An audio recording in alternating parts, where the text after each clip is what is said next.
What's going on, horror fans and movie fans alike?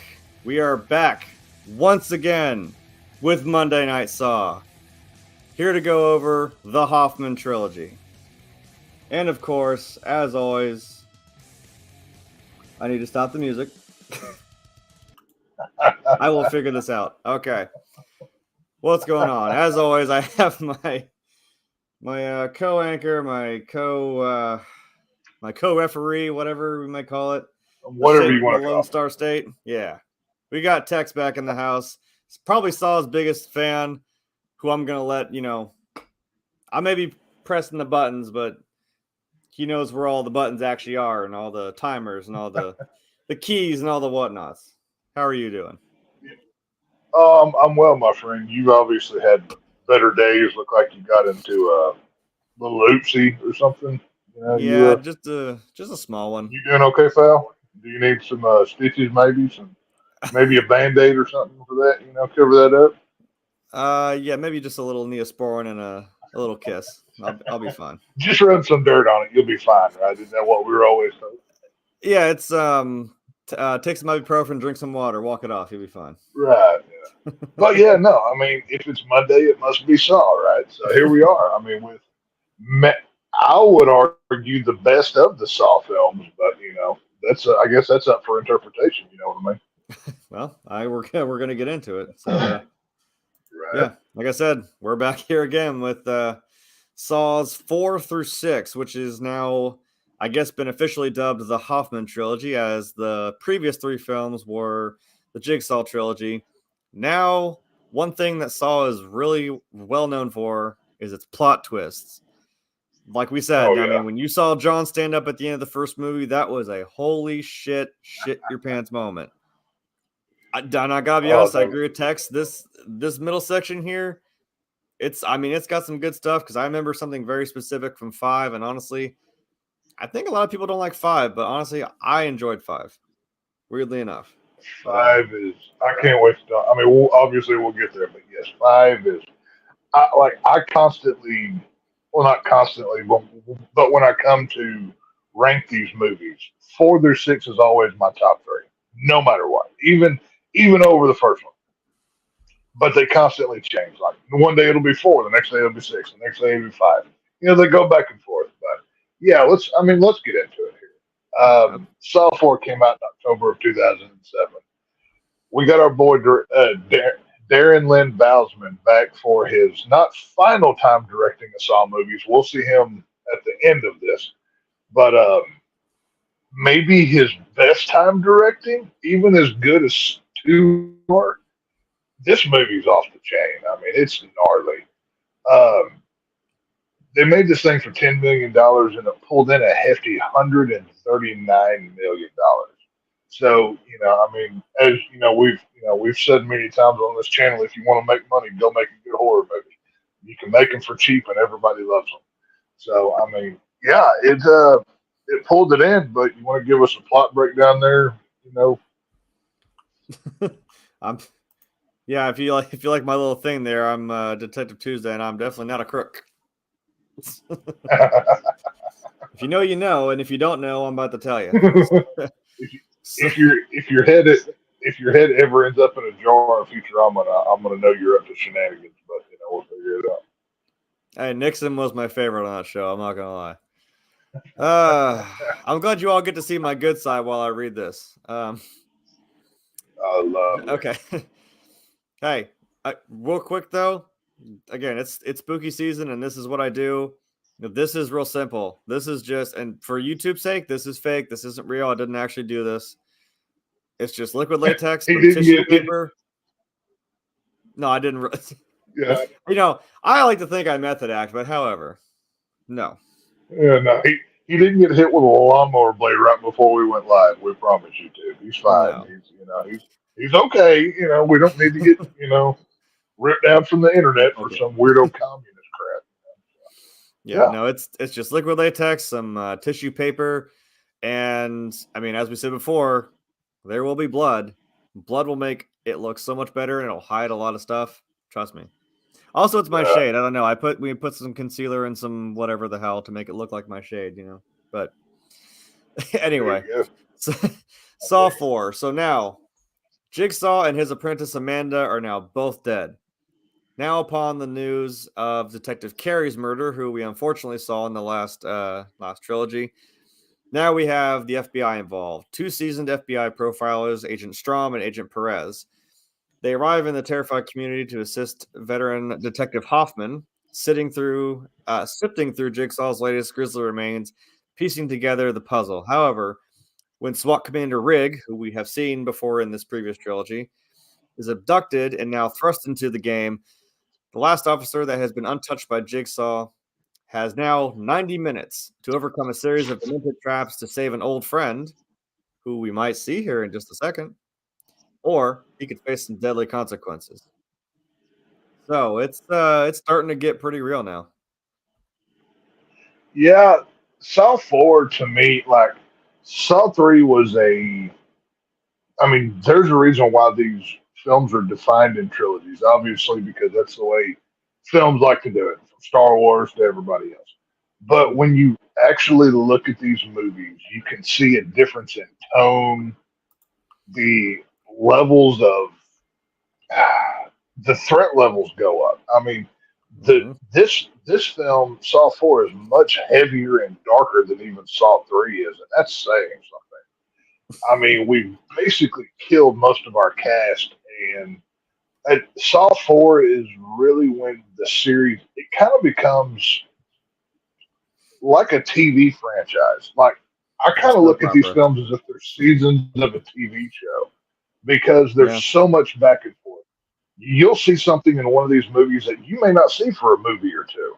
You know, you can constantly go back and look in the backgrounds of, Jigsaw's workshop. Oh, what's that? Is that going to be in a movie? It may or may not be something, There's Well, so much, you know, people criticize these movies for being lazy, gore, porn, whatever.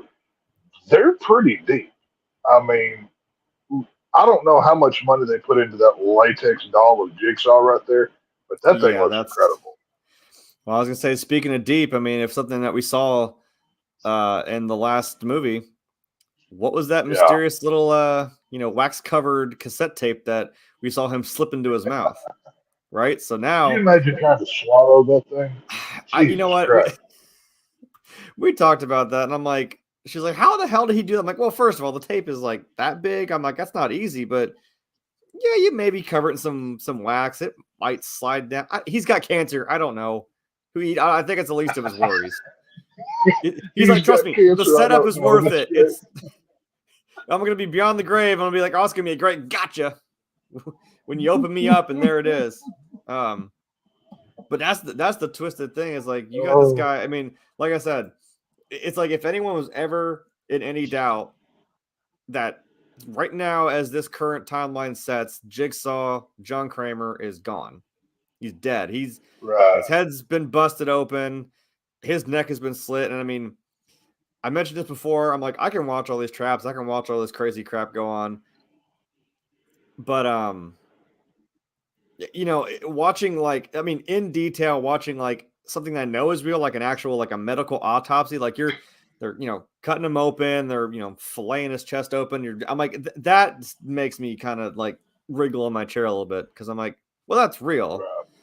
And they do a damn good job of it. Like you said, that's a pretty damn good prosthetic. And again, if you weren't confused, he's filleted open and been gutted. So no, he's gone. Oh, yeah. He's dead, dead. There's no, oh, haha, trickery got you, which we, Oh, funny enough, we'll get into in Jigsaw next week. Just a little teaser.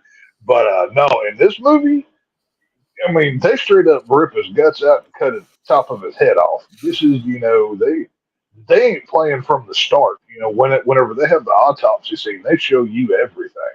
Like yeah, it's they are not holding back. I that thing mean, was gruesome.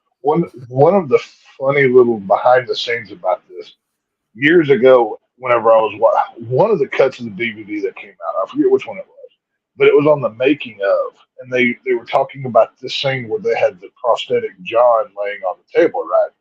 Well, prior to going to lunch, they were filming one of the scenes, and obviously John Kramer's naked on the table, not the real one, but the doll, right? And his man parts were laying to one side.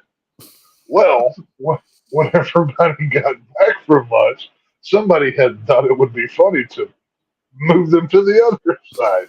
And obviously the doll didn't do it itself. So it was obviously somebody with a funny ha-ha.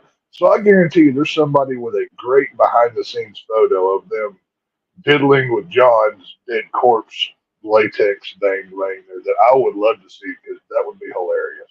But I mean, yeah, it's just you gotta love what you do, I guess. Jesus.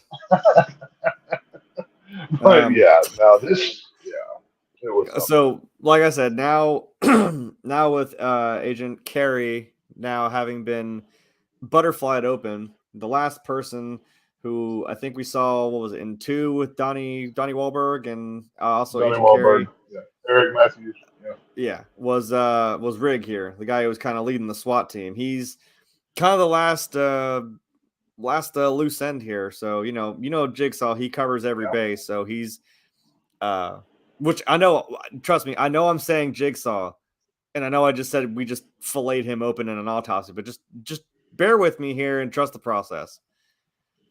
So now we have Agent Rig now going through all these things, being put to the test, and that would be kind of a weird, like, I'd have the same look on my face there, like, what the hell is going on? Like, this dude should be gone. We're gonna. Well, that's the thing. It's they know Jigsaw's dead, but there's still so many lingering questions, and like you really have to pay attention to the dialogue in this film. Where Detective Carey, obviously the one that he rushed in to go save, she was a liaison to the FBI. The reason why they're in this movie.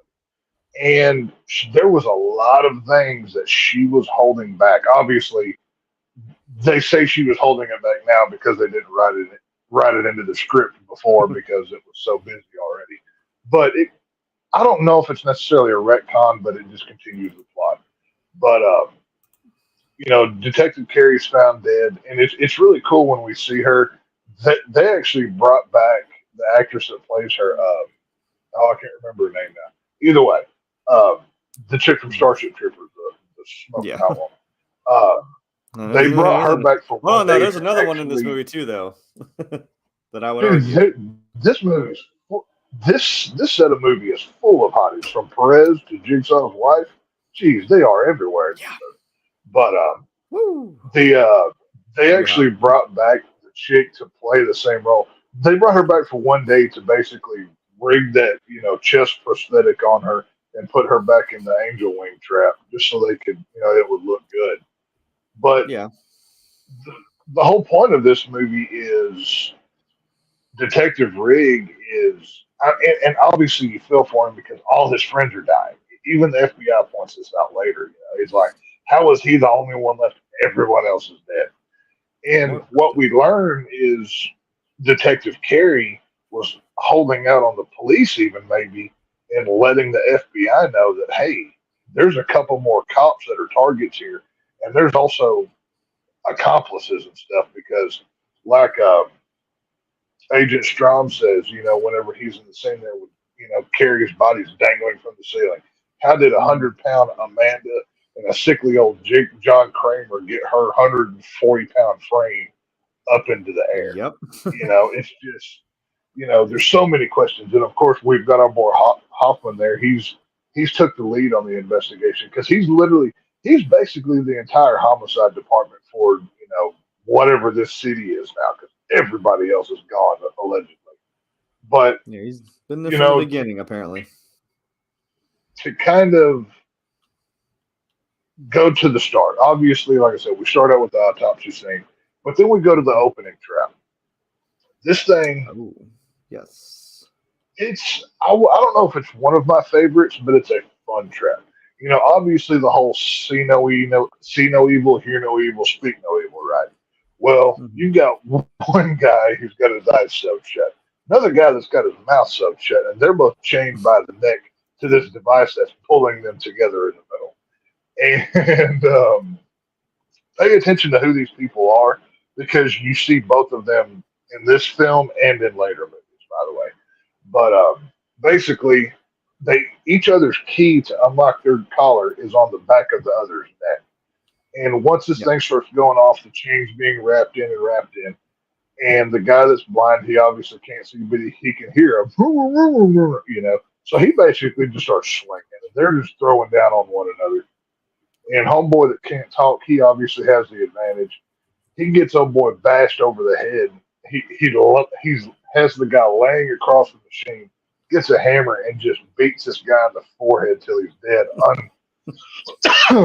Unhooks his neck collar and then rips he rips the stitches out of his lips, and you just see this mouthful of blood pack come out. It was gnarly looking. It was really cool to see. I'm looking, and I know I had a picture, like a big wide picture of it, and I can't find it now. Now it's upsetting, but like it's a cool setting because it's like in the it's like a mausoleum. I think like a place where people get buried. Yeah, like a big crypt. Yeah. And they have like I always wonder, how does Jigsaw get these machines in these rooms? Like that is always the one part of it that's so mind blowing to me. It's like nobody see, you know, it's like whether it's the hotel room, nobody hears you with an impact and tools putting this metal stuff together. It's just whatever. You have to suspend disbelief, I guess it is what it is. He's forklift certified. It's fine. He knows what he's doing. Does he bring OSHA in to manage his job site or whatever? I hope not. But yeah, so we've had our opening scene. The man with his mouth sewed shut, he wins the trap. Well, now we get into the stuff with Detective Carey. And the whole point is Rig is so desperate. He's kind of takes Rig in this movie reminds me of Danny Glover in the first film. He becomes the obsessed cop that he can't let it go. And instead of just being fired like they did with Danny Glover, he's kind of on the edge. He's kind of being suspected a little bit by almost by everybody. But they find the door to Detective Carey's trap, and he wants to rush in. They send the little drone thing. And as soon as he sees Carey's face, boom, he's gone. He's got Hoffman on the radio. Wait, let the guys go ahead, whatever. And, of course he doesn't. He's desperate. He wants to cut her down while they're trying to collect evidence. He's obviously a man who's at the end of his rope. But you can't really blame the guy. You know, everybody, all of his best friends are dead, and he just wants this to be over, and, we see on the back of the wall, cherish your life. Well, we find out Rig's home life is a mess. His wife is going to take care of her mother for a few days. She begs him to go with him. But he's so obsessed with ending this that he just lets it all go. But we get to his apartment, and you have to assume it's in a big apartment building. Which, once again, how does all this happen? Whatever. There's nobody else lived there. Kind of like we talked about with American Psycho a few weeks ago or whatever. But you're right. Yeah, we see Riggs sleeping in the bed, and then a light comes on in the apartment. He thinks it's his wife, and then somebody behind plastic takes him and gives him the old sleepy sleep. You know what I mean? Yeah, he was. They were smelling bacon. Another pig head comes in and just grabs him. It's like, it's like if you're having a stroke, you smell toast. I'm like, if you're in a Saw movie, you smell bacon. You're like, oh crap, here we go. Let's see, hang on. Hold on, I had BJ Wollner. Sorry if I messed up your name. Tex just had a silent chuckle. Wonder what your childhood was like. I know Grimm's. He's not allowed to go up and go. Oh, dude, I was actually not. I was shown Texas Chainsaw Massacre, and like my grandmother loved horror films, so I saw Exorcist, Halloween, Texas Chainsaw. I saw all the classics. My old man loved haunted houses. I grew up with the spooky stuff. It was always my favorite. I can't explain it. I always rooted for the bad guys in movies. Like I was. Did you ever play like Jason Voorhees or Michael Myers when you were on the playground with your friends? Funny enough, that was around the time. Actually, I think when Freddy versus Jason came out, I was in elementary school still, but like old enough. Like I think maybe fifth or sixth grade. Like I understood Right. what it was, and we all thought like that was the craziest shit ever. I remember being Right. at a scout camp and somebody was explaining to me. Now at this point, I really hadn't seen. I think I'd seen like Thriller when I was a kid. I'd seen like the Universal monsters. I saw the classics like I remember Yeah. seeing Frankenstein, Dracula. But then again, the Wizard of Oz scared me because of the damn flying monkeys. But that's a different video. But like someone was explaining, and of course I'm you're sure on a we'll camp cover it. out. Yeah, you're on a camp out with your buddies. Bunch of Boy Scouts, and at this time Halloween Resurrection had come out, and this guy was like, this kid was explaining it to us, and I was just like, what? Like I didn't know anything about Michael Myers, and I was like, he's trying to explain everything like to this point, like what this meant, and I was like, what the hell? Like I knew of Michael Yeah. Myers, and like I said, when I knew Freddy versus Jason came out, I was like, oh, that's kind of wild. And then I think I was probably in my 20s. I bought there was a marathon of all the Friday the 13th, and then like Jason Goes to Hell, and then I was like, I wasn't ready. I didn't know all of a sudden Freddy's claw pops out of the ground and grabs Jason's You mask. didn't know all the lore and the backstory of 20 years of No, history. I was like, wait a minute, that happened that long ago? Holy shit! Okay, so pretty much quick answer for me is I grew up. I've always been a horror fan. I come from other people who are horror fans. It's the genre that I always appreciated the most. I had the most fun with. I can still remember being an early teen and watching Army of Darkness with my friends on VHS on repeat. It was one of those kind of things. But yeah, I'm drawn to the spooky things. It is what it is. But to kind of get back on track, though, we've got Detective Riggs has been captured. Well, he's in his apartment, but he's taking a nap in the bathtub. Wakes up, water's in his face. Sees a big question mark on the door.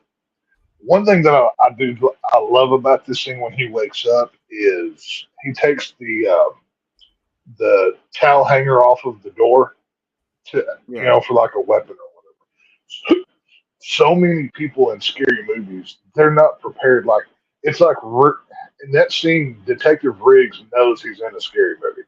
It's like his IQ in this film is very high, and he goes out and his apartment that was covered in plastic now looks like Jigsaw's lair, just in an apartment building. Photos everywhere, just strings hanging, doing the whole thing, whatever. And the game has begun. We see the best puppet in the world, Mr. Billy, come on the TV screen. And he gets shown a video of Detective Hoffman and Matthews alive. We see Hoffman tied to a chair. Look at it. Dude, the green lighting. I love these Saw films. If nothing for the lighting, dude. They are. I was trying to find the best one, and that one just gets me. I love that scene. Dude, the Saw film. There's something about them. It's just the grungy look to them is just so. I was gonna say, like you and I always talk about Texas Chainsaw. I'm like, that's just how that movie looked. It feels warm. It feels like you feel the humidity, the gritty. I'm like, this does it with lighting. Like the movies that have like the green, and like we saw with John in the first movie, slamming the door shut. It's very reminiscent of this. The silhouette, somewhat like 2 had a lot of like the yellow and orangey tones. This one goes back to the green, and it's just so damn cool. It's just got that weird. It's almost industrial. Like they're in like a weird warehouse. There's a big fan behind him. There's a bunch of electrical boxes. Oh yeah, 100%.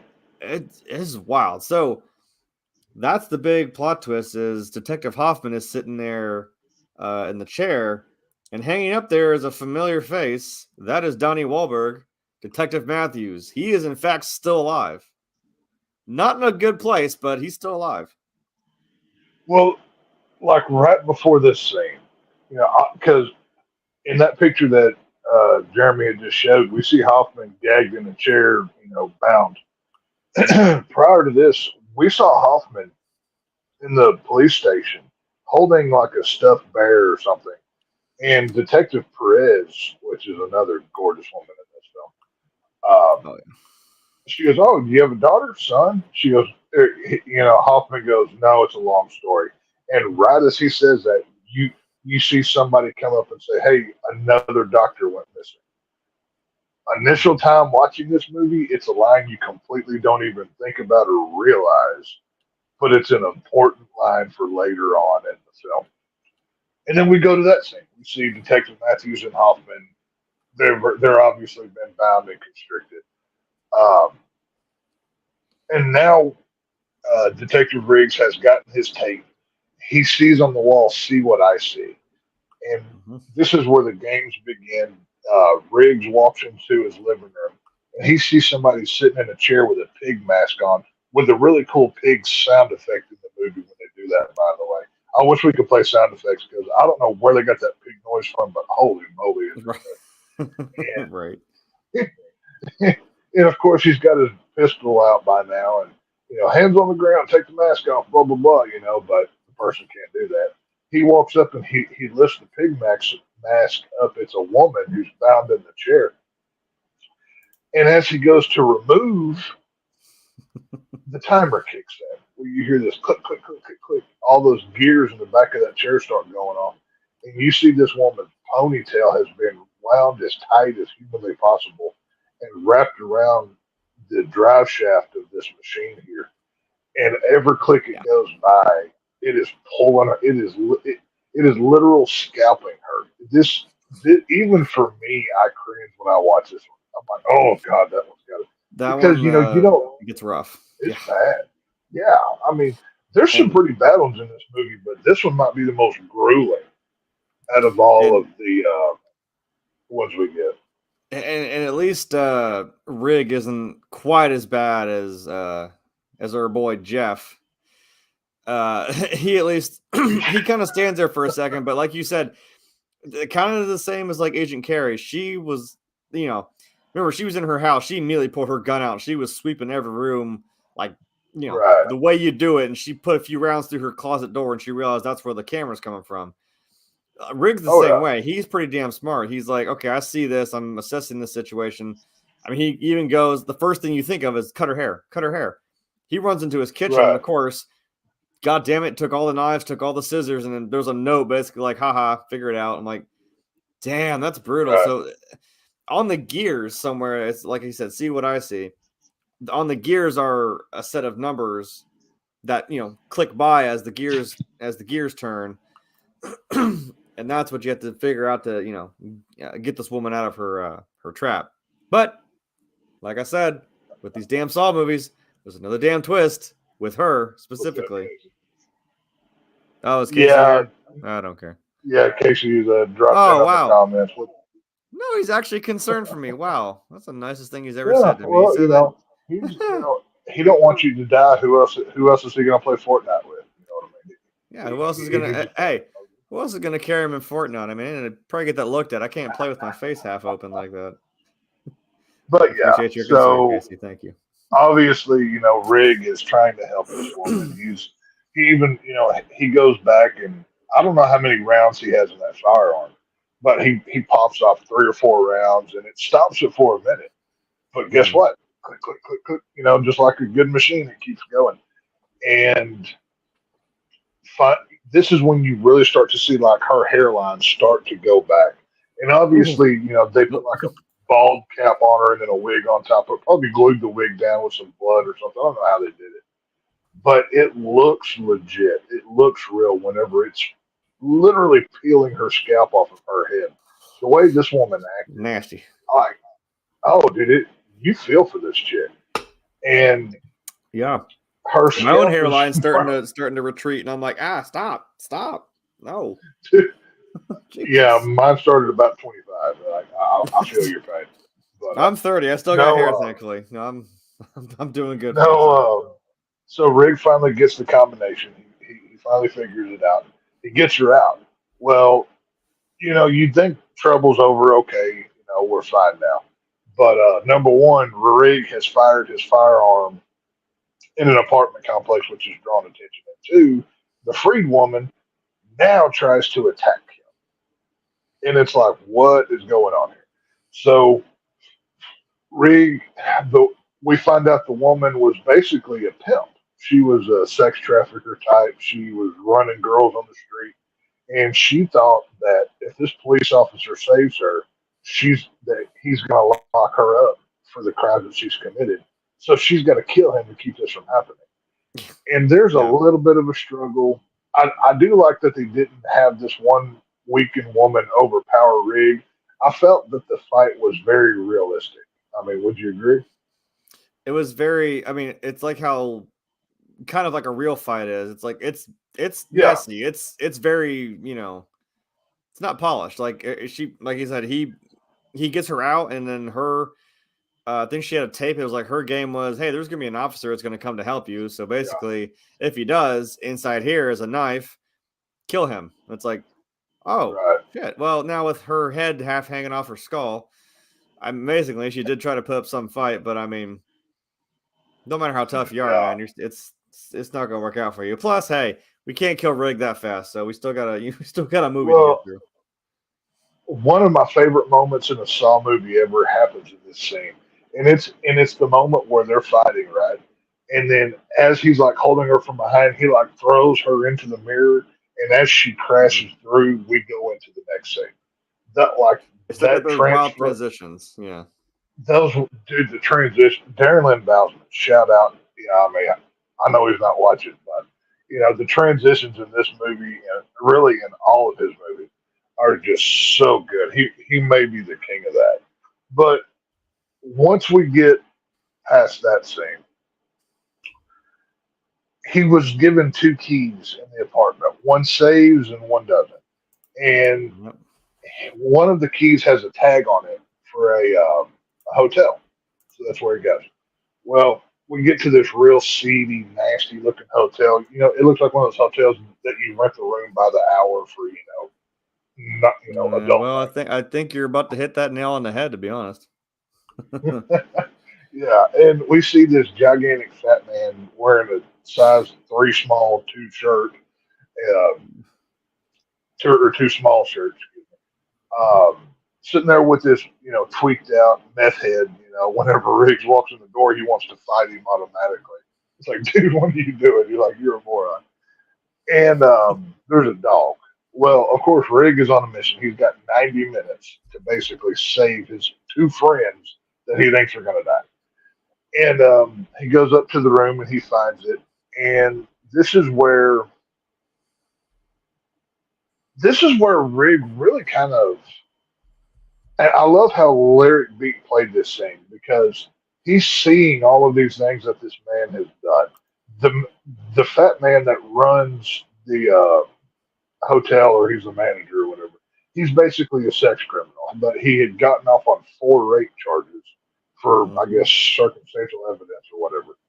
But some bullshit is what it is. Oh yeah, no, he got off on technicalities. And you really, at this moment in time, it seems like Rig is kind of on Jigsaw's side because see what I see, judge how I judge. Feel what I feel. Feel what I feel. That's what it was. I think this one was feel what I feel. Yeah, I think it was. I've got most of them written down, but I don't think I got this. I think it was because given what was about to happen to this guy, I think it was he needed to physically feel this pain. Which I know I'm saying that in a Saw movie, but that's what happens. Well, basically what happens here is Rig goes back out into the hallway, and he gets the dog to come up the stairs to lure the fat man up the stairs. So once he does that, the fat guy he draws a gun on him, makes him go into the room, and there's 2 rooms here. The first room, there's just a little piece of evidence. The second room is a room full of evidence with videos of the assaults that this man has done to these poor women. And this is where Rick just snaps. He's got the pig mask on. He rips it off. He's got the gun drawn on him. And basically, what this man did was, like I said, he was assaulting women in his hotel, and he was filming it because that's how he got his rocks off. So his game, you don't feel bad for this guy you want this guy to die bloody and in a bad way. So this guy has to lay down on the bed. He gets restraints put on wrists and ankles, and he gets these two little clickers in his hand. And he has, since he was a purveyor of violence through his eyes, he wanted to see this kind of stuff. Jigsaw makes him put his own eyes out in 60 seconds, or he's literally drawn and quartered in that room. Like, it is gnarly the way that it happens. The guy clicks one button, the needle goes in his eye. He doesn't get to the other one in time, and he literally gets ripped apart like he's Braveheart or somebody. I mean, yeah, they show you all of it. It was gnarly, dude. I loved it. I think he even says like hold on, I can get the other one, and I'm like, no, you're not getting it, buddy. Yeah. Out of all people, it's weird when you're cheering. It's weird when you're cheering for him. You're like, yeah, die, you disgusting fucker. You know, but well, by this point in the franchise, everybody going to watch these movies, they're not rooting for anybody to survive. They want to see how you kill people the most bloody. You know, that's just it is the way that it is. They've somehow made 10 movies out of that shit. So I mean, yeah, to be fair. Hey, when you've got an idea, you beat that horse till it's a pile of goo, right? So this is what it is. So once that's done, we kind of start playing some flashbacks here. We go to Jill's clinic. This is the first time we've seen this. Obviously we've seen images of Jill. We don't know a lot about her yet. This is where Betsy Russell really comes to play in these movies. We get to see John happy. You know what I mean? Yeah. What's up? True. Hey, no, I'm saying if she looked like that, I'd be happy too. Oh well, there's some interesting footage of her horseback riding from the '80s that you'll have to Google later. You'll be a fan of it. I bet. See, this is where I'm starting to fall off because I'm like, I don't remember half the flashbacks. I've got one of Jill and John, but I remember what it was. This isn't the flashback of that, and I couldn't remember when the one you're about to talk about happened. There's multiple flashbacks. Yeah, I know.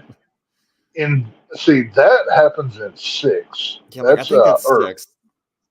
That's later on. We're not quite there yet. Well, that's what she looks like, damn it. And I mean, would you say no? I wouldn't. Oh, good. I would. Anytime. There's a scene in, what is that? No, that's 7. That's a 3D. Yeah, we ain't there yet. I know. Oh, are you talking about that day where she's? Oh yeah. It was cold that day, apparently. And we're all happy that it was. But I mean, to be fair, she was ripped as shit. I mean, I'm just saying. She's in good shape. Oh yeah, But no, this flashback we get John happy. Jill is pregnant. The baby is not born yet. Gideon has not arrived yet, and John takes her to his workshop, and we get to see the proto doll of Little Billy, which at this point it wasn't a horror icon. It was just like a Chinese toy because John Kramer was big on the Zodiac and all that. And he's building a crib for his child. So, they're in a good place. They're happy. They're about to have life. All this happens, whatever. Well, then once that happens, then we flashback cut again to the first two. Once this happens, Riggs gets a card that said, go home. Basically, go back to where it all started or whatever. And Riggs goes back in his mind. Once again, Saws 4 through 6 are flashback films, especially 6. But we go back to when Riggs was just a beat cop, just an officer. And there was a little girl, maybe 10 years old or so, who was getting beat on at school. And it's alleged that the principal of that school was doing it. And it's alleged very much so. They go as far as to show, the principal's telling the girl to be quiet and whatever. Yeah. And Riggs goes back into the principal's office, and the guy gets smart with him. And Riggs just hauls off and hits the guy.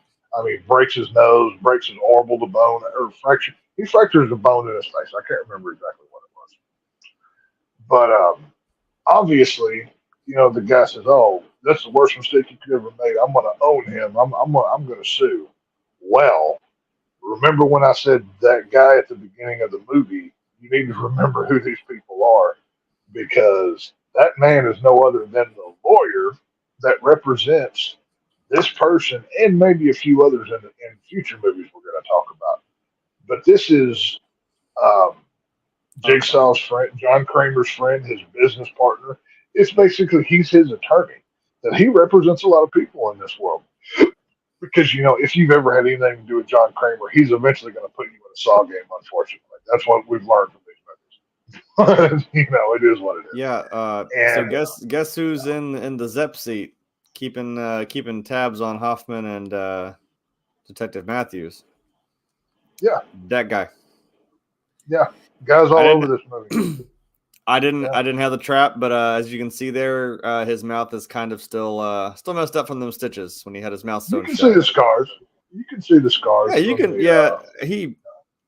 He kind of got messed up, but that's very, Saw 1. That's Zep basically. That's your guy who's keeping, like you said, you got to keep control and you got to follow the rules. Damn it, because right. Actually, I think it happens later, but that actually was, I think, the moment where I think Detective Matthews tries to just jump off of the ice block he's standing on, and he puts him back up there. I think because he tells him like, "Hey, you can't That moment you have right there is a little bit after that. That was when the clock is counting down a little bit more. But either way, it works. It's not a big deal. I had to get a picture of that. I was like, oh, yeah, the lawyer dude. I'm like, God, I'm going through so many flashbacks. I couldn't remember when the hell shit happened. Well, so he's here. He's in the game. After we get the, the whole scene, basically the lawyer, he goes into Detective Hoffman's office, and basically Hoffman is covering for Riggs. He goes, oh, well, no, I saw him attack Riggs. I've already signed sworn documents that, this is, he was acting, in defensive mode and everything else. So the police are lying and covering up for each other, the whole thin blue line kind of thing, cops taking up for cops.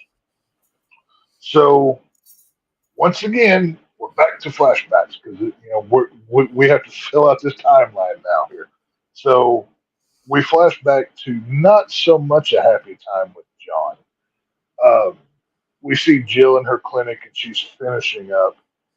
And it's right as she's about to close the door, and Cecil, one of the men, methadone addict, or meth addict, he's there for his methadone or whatever we can assume. He's beating on the door. Hey, I left my jacket in there. Can you get my jacket? Can you get my jacket? Well, she goes back and brings him his coat. And when she opens the door to hand it to him, slams the door open, has a knife on her throat. Basically, he's there to rob her for drugs. Well, as he's running out, he slams the door open to run away to not get caught and hits Jill right in the stomach.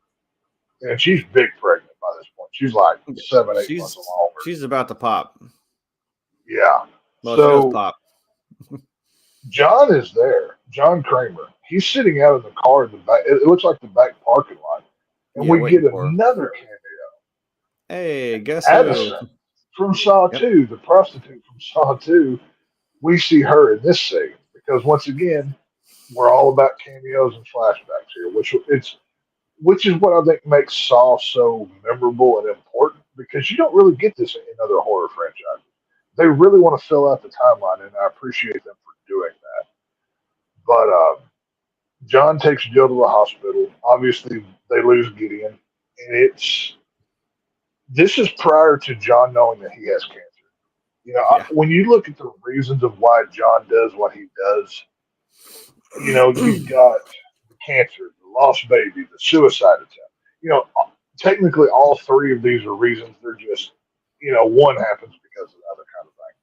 So once this happens, John is basically done. He is, he's given up on all hope and idealism that he had is gone. So now we cut back to Rig because this story is going back and forth. We're bouncing around. We see that same principle that was hurting that little girl and the woman that basically covered for him I don't know if you've ever played a game of what's that game, Operation, as a kid, where it's got the guy on the table and the little metal thing, and you Yeah, touch it, it goes off. Operation. This trap always kind of reminds me of that. Basically, two people are. Oh, there you go. You can shut. I Two got you. I was two waiting. people, and the steel rods are shoved through them. They're shoved through from her side across, and where they go through her are non-lethal areas. Where they go through him, they're very lethal. I mean, you've got Yeah. throat, the heart, the lungs, Jugular, his the gut, kidneys. I mean, all kidneys. that in there. Yeah. And it's up to her to remove them. And what this is teaching is the whole point of this whole game is about rig.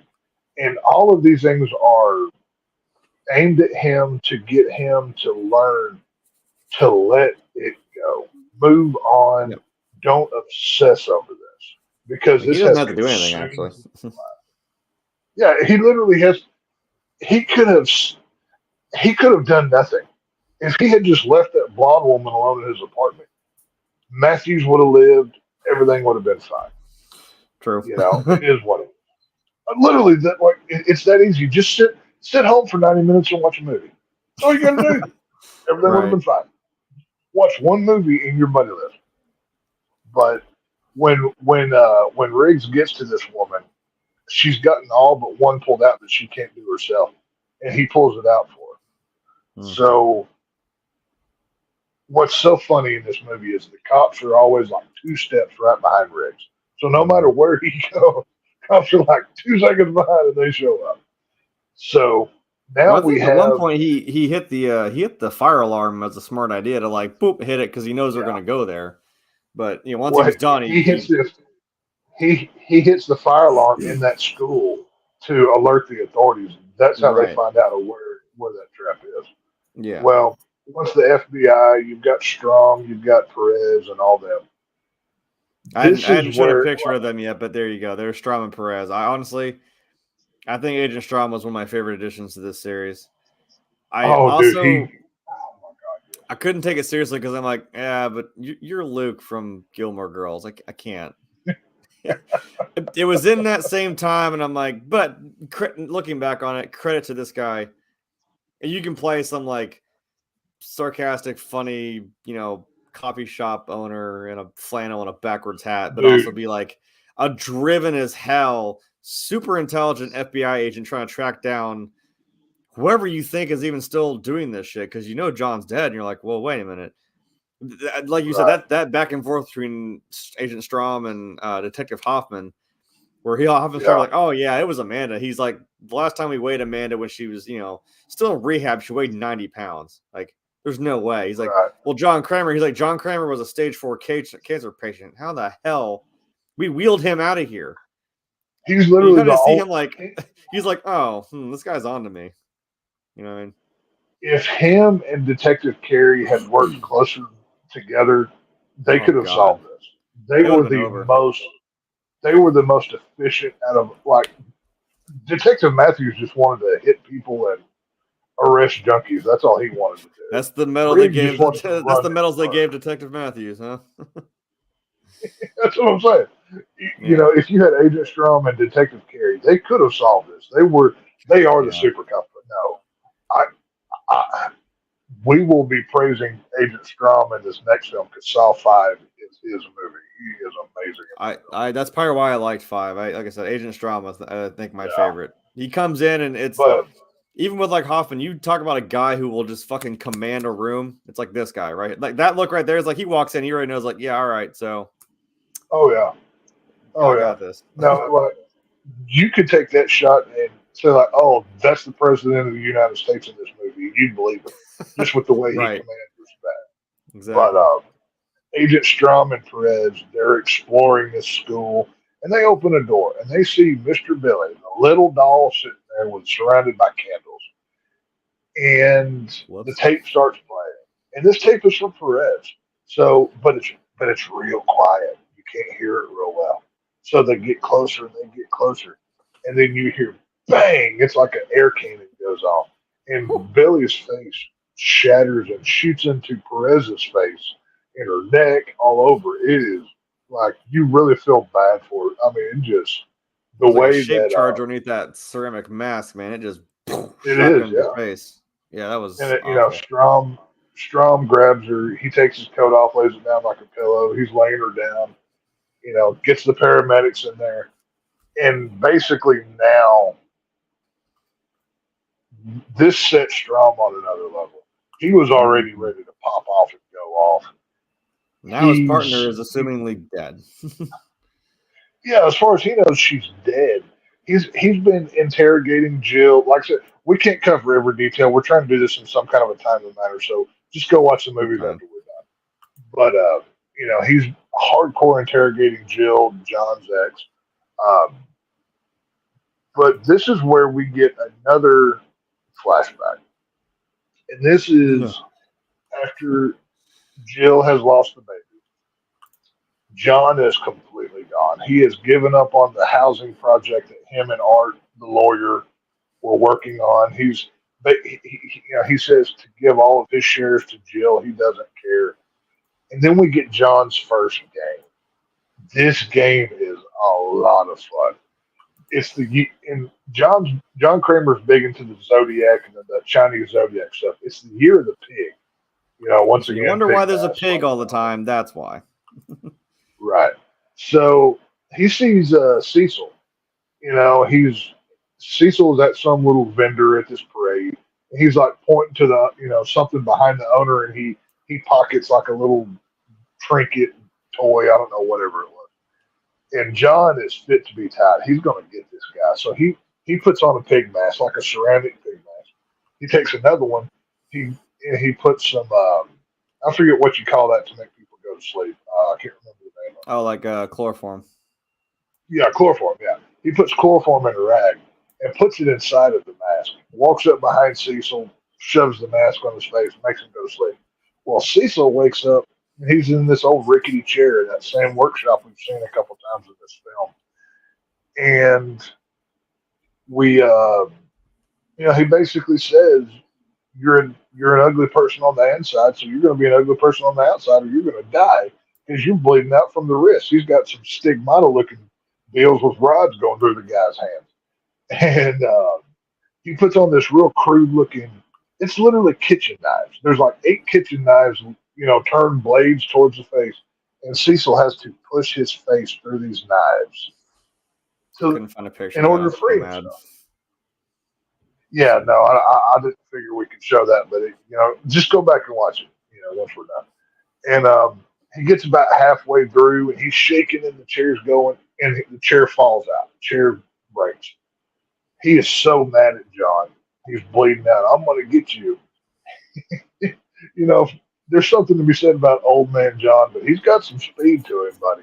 Cecil runs at him. He just sidesteps him like he's on like the basketball court of the football field.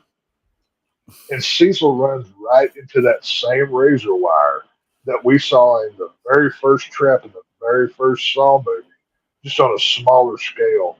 Just wraps him up, and he just gets cut and bleeds to death. So, R.I.P. Cecil, he's done. But yeah, so we've done with all this. The clock is ticking down on this game. We once again have another flashback, folks. We're going to be saying that a lot in this episode, so get used to it. Maybe we should make it a drinking game. I was gonna say, Every time take we a say shot flashback, every damn time. take Like, a yeah, shot. you're gonna die. This I is want to play a game. that that shot of Jill and John that you showed, where John's wearing the white coveralls with the grease on the front. This is where this thing takes place. Okay. You can pull that up if you want. Basically, what happens here is John has completely gone off the wall. Jill knows something is up, and the first thing you see in this scene is Jill walks over to this gigantic lit coffin looking thing in the middle of the room with the sheet over the top of it. Now, we don't get to quite see what that is, but whenever Jill walks over to it, he tells her not to touch it and makes her move.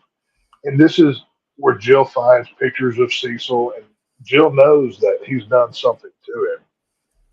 And, John's gone. He's just lost every bit of it. So we cut back to Riggs. We're at the end of this thing. There's seconds left. There's maybe like a minute left. There's not much. Riggs gets to the Gideon factory. By this point, Agent Strom has been grilling Jill. He put a federal indictment in front of her, basically threatening to, charge her for everything from, speeding tickets to murdering somebody. And she gives up the Gideon plant where all this is happening. So Strom knows where it is. So we've got Hoffman, Matthews, Art the lawyer, all in this warehouse. We now have Strom on the way to the warehouse. Rigg is on the way to the warehouse. And we have a surprise entrant to the Royal Rumble, folks. We get slow ass motherfucking Jeff out of nowhere. We get Jeff. Unfortunately, the only shot I have of Jeff is that. Poor guy. Well, see, that's the thing. When you first watch this movie, you're like, wait a minute, I've seen that before. I know this location. What is going on? Even before Jeff shows up. Yeah. Stuff starts looking real familiar, especially if you watch these things back to back. Mm-hmm. And this is where everything starts to pop off. They're just in how these people didn't hear each other within this building, I don't know, but once again, suspend disbelief, people. So the time is ticking off, and that shot where Art the lawyer has the pistol in his hand, handing it to Eric Matthews, that's when this happens. Yeah. I know he gives it to him. Art walks up. He's like, Art walks up and like, who? Yeah, he basically says, this game is up to you. And at this point, Matthews understands, well, I have to shoot whoever comes through this door, basically. Yeah. And it ticks down to like 3 seconds, like 3 or 6 seconds. Like it is almost over. If he had just stopped to tie his shoe, he would have won the game. But, Riggs has to rig, I guess, whatever. Well, it did say don't enter, and he didn't take Hoffman's words of advice. It said don't go in an unsecured room. Like when he ran in to go see Agent Carey, he's like, you didn't fucking learn your lesson because you just ran right into a room that said, oh, this is the end. It's like, well, see, that's the one thing.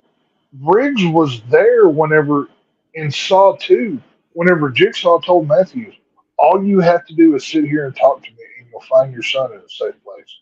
Mm-hmm. We have to assume for story's sake that he knows Jigsaw goes by the rules. As hard as it would be, there's nothing going to happen within 3 or 6 seconds that you can't wait for. But Riggs rushes. He tries to rush to the door. As soon as he gets to it, Matthews he takes a shot. And, for a guy that's been held up in prison for 6 months, he's still a pretty good shot, even with his hands shackled to the sides. But I guess he's a good shot or whatever. So Riggs fails the test. He's been trying to save Matthews all this time. As soon as he opens that door, it triggers these gigantic ice blocks that are hanging from the ceiling that swing down like it's a kid's, play set or something.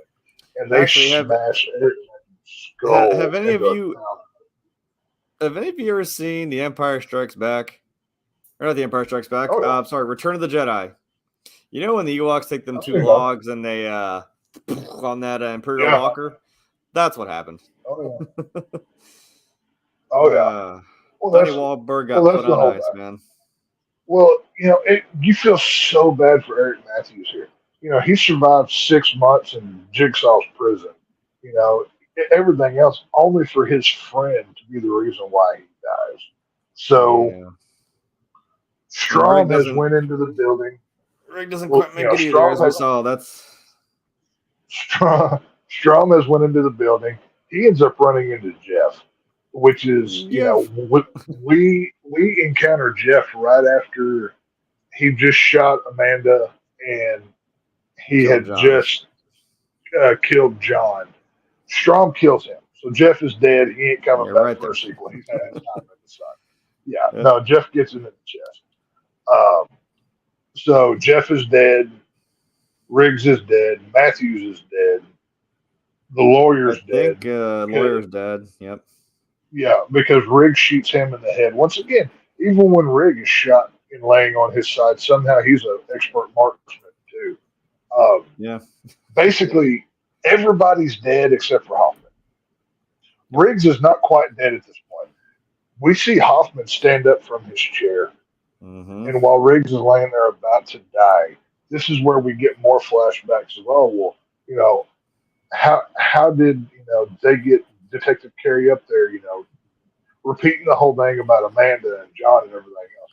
And that's when we see Hoffman take his place as the heir to the Jigsaw legacy, standing over What? Riggs. Riggs knows. Oh man, it's been you all the time. Riggs walks to the door and just simply says "Game over," and that's the movie. Or Hoffman does. Rig, You I know? think Rig died. Or yeah. Hoffman. Excuse me. Sorry, there's a lot of names to keep up with here. When you're watching these There's a movies, a lot of them. Yeah, and especially with how similar like Strom and Hoffman are. When you really look at those two side by side, they're very similar characters. But that's why that confused the shit out of me when I was younger. I was like, which detective am I watching? I don't goddamn know. I don't. yeah, Jesus. dude, it took me. I mean, it took me years to study these things as well as I have. But I adore these movies. But what are your overall thoughts on this film, there, Boudreaux? Honestly, I mean, it leaves. It's not quite as impactful as like John standing up in the middle of the bathroom, but it's kind of that same effect. Right. It's like almost. I mean, it's that whole like, wait a goddamn second, why are you the what? And that's more questions that are opened up. But I mean, we do finally. Because you're thinking like, wait, this guy that we saw for like 3 seconds in the last film, now he's the Jigsaw killer. Yeah. Like, why? And for a second, I was like, I don't quite remember because I was starting to fall off at this point when I watched them the first time. And then when they explained it, I'm like, oh, okay, I get you. But yeah, pretty solid. I think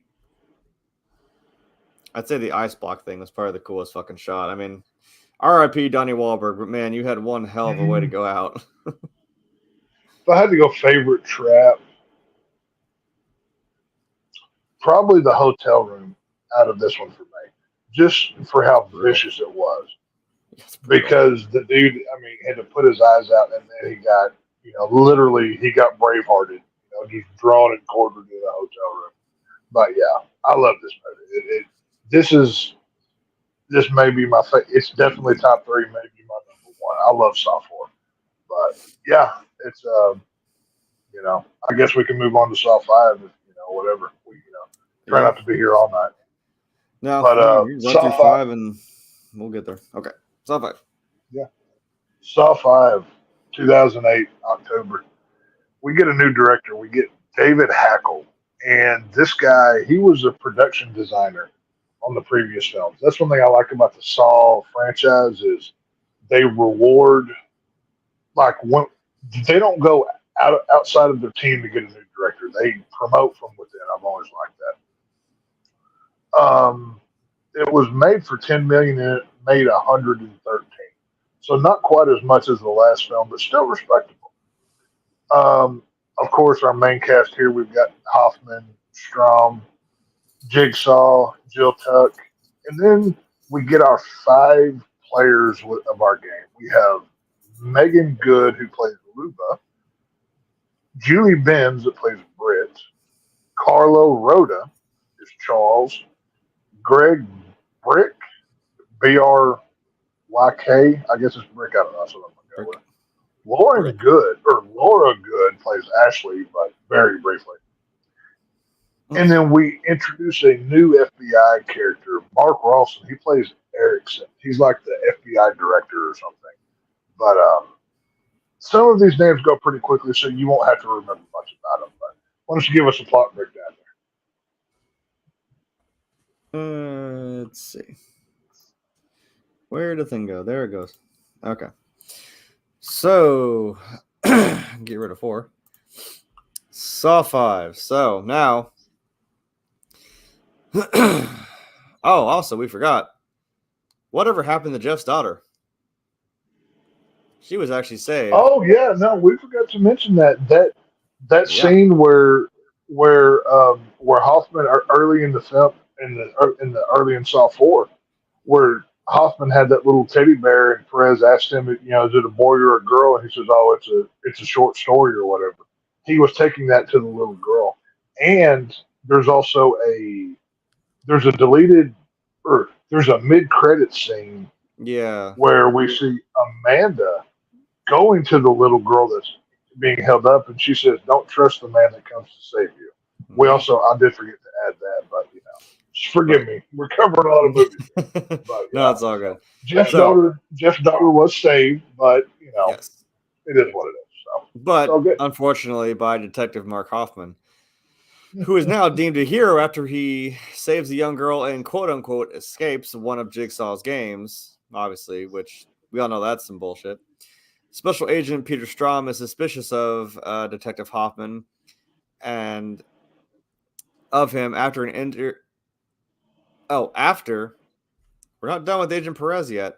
After Agent Perez mentions Hoffman's name, and like he said, there are now 5 people set up in another series of tests set up by Jigsaw, who we now know is Hoffman at this point. Yes. Yeah.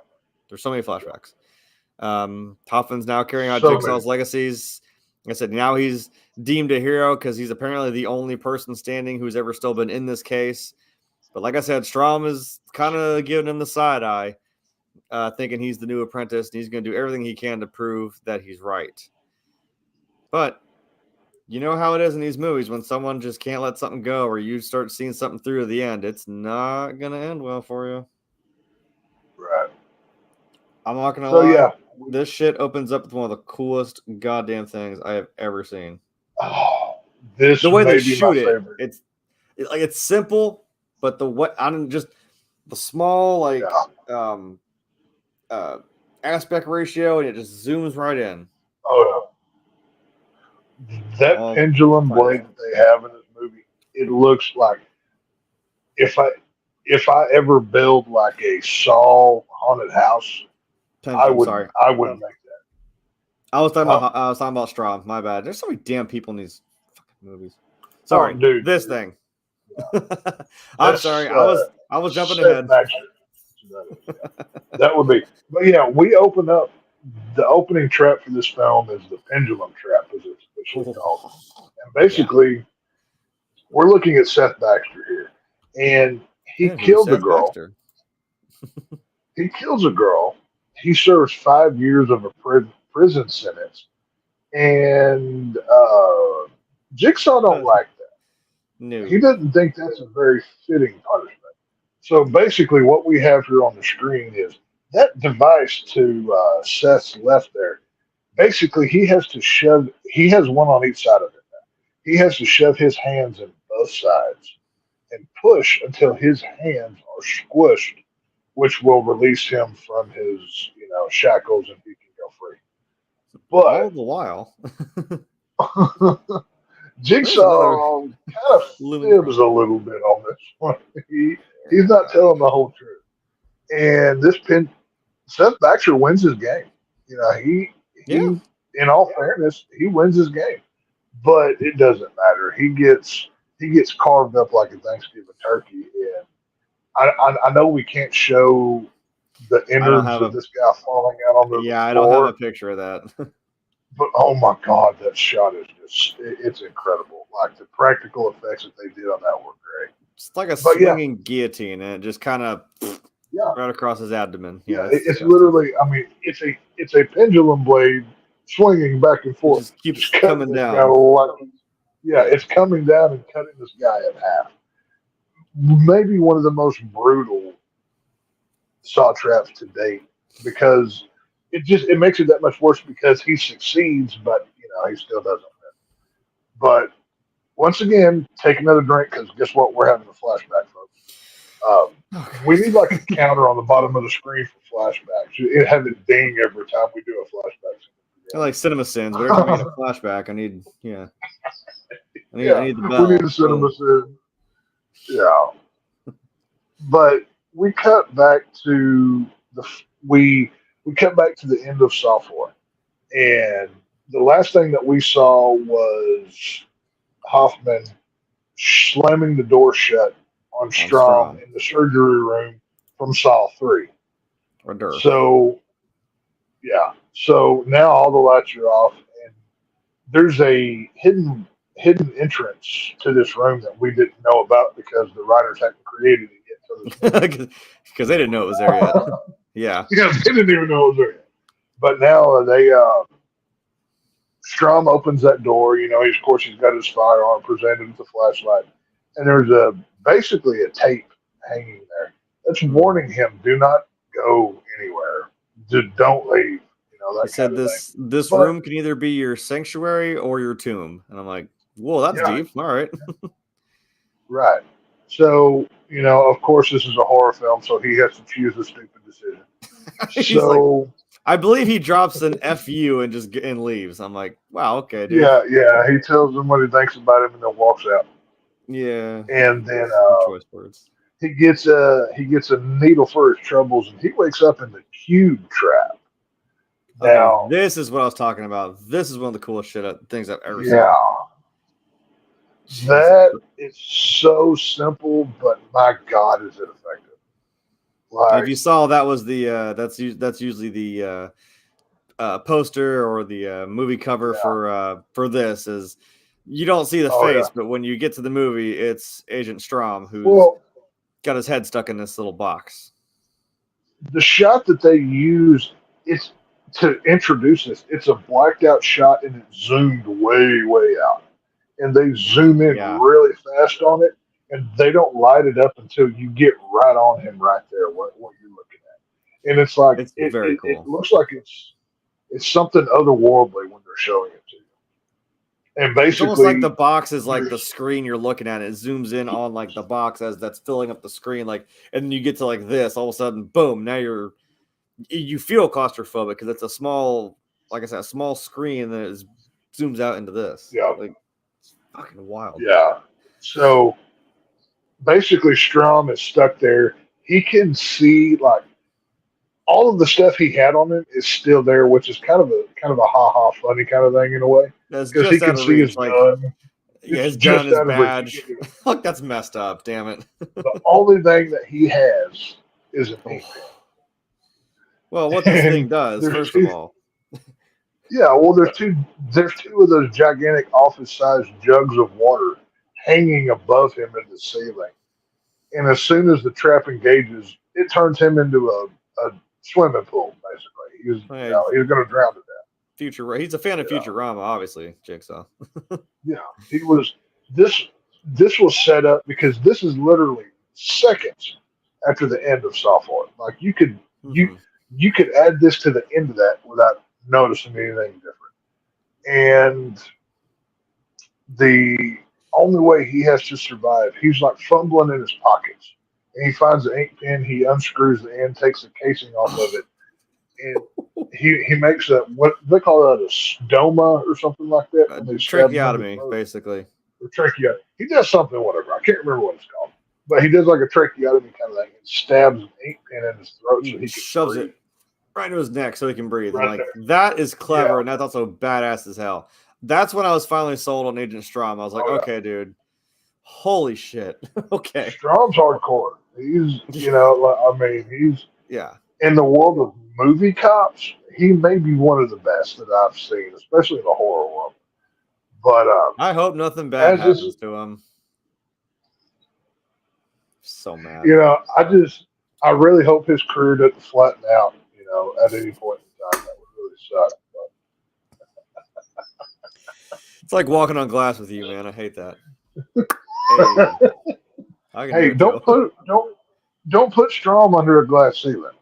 He can ascend to all kind of heights. That's what it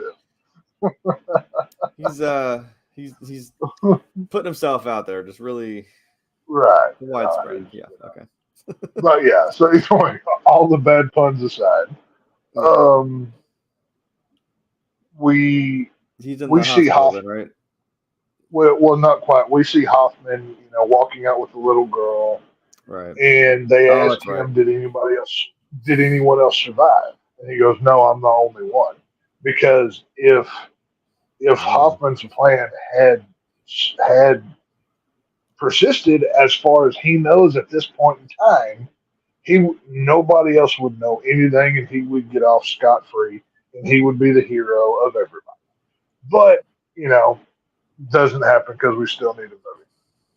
So this is where we cut back to Jill, and she's going to a reading of his will, and she gets this gigantic box, which I want one of those boxes. That looks really cool. I don't know what I'd put in it. I just want one of those. It's like bound in leather, and it looks really old. We get a little video of John basically saying, "I'm sorry," a couple heartfelt things, and take these, and you'll know what to do with them. So we cut from that to Hoffman getting an award. This is after he saved the little girl.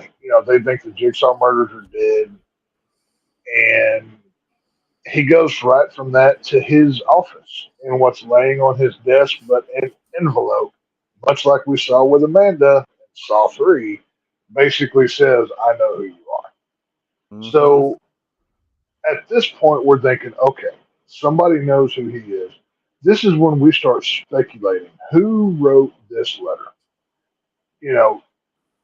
Odds would say, is it Strom? Was it Perez? Was it Riggs? I mean, it could have been anybody. But, he brushes it off, throws it away, crumples it up, does his thing. He goes to the evidence locker, and he steals Strom's cell phone. Now it's time to play a game, buddy. Are you ready to get bloody? Because they get bloody really quick in this movie. Yeah. We cut to a room with 5 people here. There's 4 of them there because the other one. Well, to be fair, there she is. Ashley, get a look at her because she ain't gonna be there long. So there you go. Don't get used to her face because you're not gonna remember who she is. Basically, all 5 of these people wake up in a room. They're all bound by the neck. There's these steel cables wrapped around a pulley device, and there's a gigantic V-shaped, razor-sharp steel blade that's at perfect neck level. That if they don't get out of it, they're going to get their head cut off. So, all 5 of these people wake up in the room. Of course, everybody has to be the worst character possible. Nobody can be like, "Hey, how can we help each other? What can we do here?" And this is, where we cut to Luba, Megan Good, Britt, Charles. Charles he's just a real douchebag and a half. He's just something else. The guy in the middle there, basically, Stanley Tucci. Yeah, Charles is the bald man with the beard right there. Yeah. All of these people are tied to each other, but we don't reveal how yet. So they all want to escape, and they see keys on the other side of the room. So Charles is like, "Well, screw y'all," and he takes off and pulls. Well, whenever he pulls, the tension and slack comes out of everybody else's line and pulls them closer to those blades. And once he starts pulling, the timer kicks off. Each one of these rooms that these traps take place in, there are nail bombs in it that are like nuclear level that they make them play off in this movie. So Charles goes first. He gets his key. And then everybody else, it's basically a race to who can get their key next. All 4 of those people, they're successful. Poor Ashley. However. Poor Ashley. She's the one that has to pay the piper here. Timer goes off. She gets jerked back in maybe the worst CGI head chopping off scene I've ever seen in that was goofy in a major movie. It looks bad, but her head gets cut off. She goes down. They close the door. They're on to the next trap. The nail bomb goes off.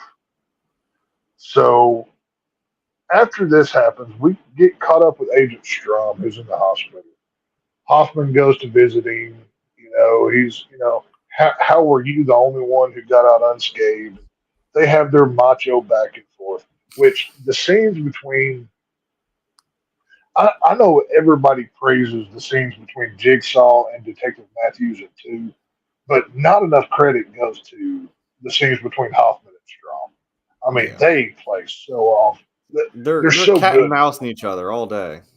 They are. Well, Yeah. if they're cat and mousing, they're playing a game of alpha dog. Who can outdo Yeah. who? It's really fun to watch. But once this happens, we go immediately back to Trap Two. Saw 5.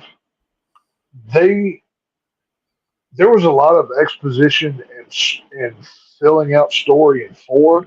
They really bring you the action in 5, which is why I think Saw 5 was one of the better ones. And Yeah. in this trap, there are these little glass like mason jars hanging from the ceiling with metal keys in them. And all along the wall, there's these metal tubes that have a Bars. shaped lock. It's like a circle or a triangle shaped key lock, whatever. Yeah. And they have to find one of those keys that fits one of those locks on the sides of that wall before the explosion goes off. Otherwise, you're going to die in a nail bomb, and it's not going to be fun. So, once again, of course, we're in a horror film, so everybody has to have bad acting and not work together. Charles, once again, he wants to do his own thing, and he starts attacking people, and he knocks the crackhead out of the way, beats the tar out of him, steals his key. He goes to unlock it. Well, everybody pretty much teams up on poor Charles, and everybody else gets in the safe tunnel except for him, and he's a goner. When in reality, he's kind of Javier of this movie when you think about it, like from 2. Oh, 100%. Yeah. Oh, yeah. Him and Javier would. I'm not going to say they'd be best friends because they'd probably try to kill each other. But, they're. Yeah, it'd come down to the 2 of them, and it's like, well, we got to do some Squid Game shit here. One of us is walking out. This is what's so funny. When you watch this movie, the first time you don't pick up on these things. But when you go back and see it, every one of these traps could have been beaten and nobody had to die. Not one single person. You're going to take some damage, but you're going to live. But, Luba, Britt, and Malik all make it. They get in the tunnel. The nail bomb goes off. The door opens. They're good. They're no worse for the wear. This is where, once again, I hope you're not drunk yet, but it's flashback time. Like I said, I swear all this shit takes place in like 1 week. I'm telling you, it does. God. Dude, it's crazy. You never get any sleep in this world because there's so much action going on. But Hoffman's flashbacks, well, we see the flashback because Strom is investigating the Seth Baxter murders, because he's curious about Hoffman. He wants to know why Hoffman survived. Why was he the only one? So he starts looking into him a little bit. And he finds out that Seth Baxter murders, the woman that was killed in that was Hoffman's sister. Kind of. There you go. Kind of, convenient, whatever. And not just that, but there's a lot of similarities that we'll talk about here in a little while. But we get to see how Hoffman first meets Jigsaw. He's a cop. He's drunk in a bar. He's in a very bad place. He's whatever. And then we cut to the Seth. He's basically working all day and drinking all night. He's in a very bad way. Well, he's obviously working Jigsaw murders, right? So what does he do? He creates his own game. And the trap that we saw, the pendulum trap at the beginning of this film, was not John Kramer. It was not Amanda Young. It was nobody else but Mark Hoffman himself. Mark Hoffman was the one that created the trap. He cut out the jigsaw piece, which only matched to one other murder, and he's the one that did it. We get to see the other side. What Strom is used for in this movie, Strom is the exposition device of explaining a lot of this world, which I kind of like him for that role because obviously he's injured, so he's not out there fighting crime like he did in Saw 4. But, once we see that, we see Hoffman going back to his apartment. It's so funny to see. You see John wearing a suit and tie. He's got it looks like he may have some little glasses on or something. He's just hanging out behind Hoffman in his apartment elevator right there. In the elevator. Waits for everybody else to get off the elevator. And then this little bitty old decrepit John Kramer shoves Hoffman over into the corner and jabs him in the neck with a needle. And Hoffman does nothing. It's like, you know, in Saw 6, we're going to see this guy basically become, or in Saw 7, we basically see him become Jason Voorhees. And he gets overtook Yeah. by a little old man. You know what I mean? So Hoffman wakes I up. don't know. Hoffman I wakes up in Jigsaw's lair that we saw in the previous movie. That's his first lair right there, where he had the Cecil guy. And Jigsaw is not flattered. Which, okay, how much does John look like John Carpenter right there, especially in the black and stuff? If you put a mustache on him, that's John Carpenter, right? I could see it. I've always thought that. But either way, sorry. No. John, he basically says, look, you have one of two options. You can either turn me in and I will expose you for killing Seth Baxter, or you can let me teach you a better way. This is John recruiting him to the dark side if he was a Sith apprentice or something, whatever. And yeah, I mean, that's basically what it is. And he's got that double barrel pointed at his throat right there. And he holds the mirror up to him, and John goes over and pulls the trigger, and Hoffman gives him a good old "fuck you." He looked like he just pissed himself or something.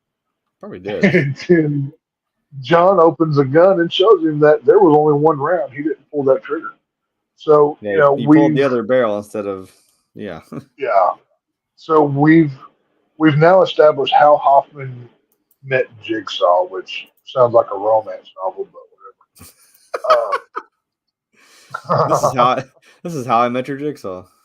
Yeah, this is how I met Jigsaw. Yeah. I can turn this into a 10-season TV show.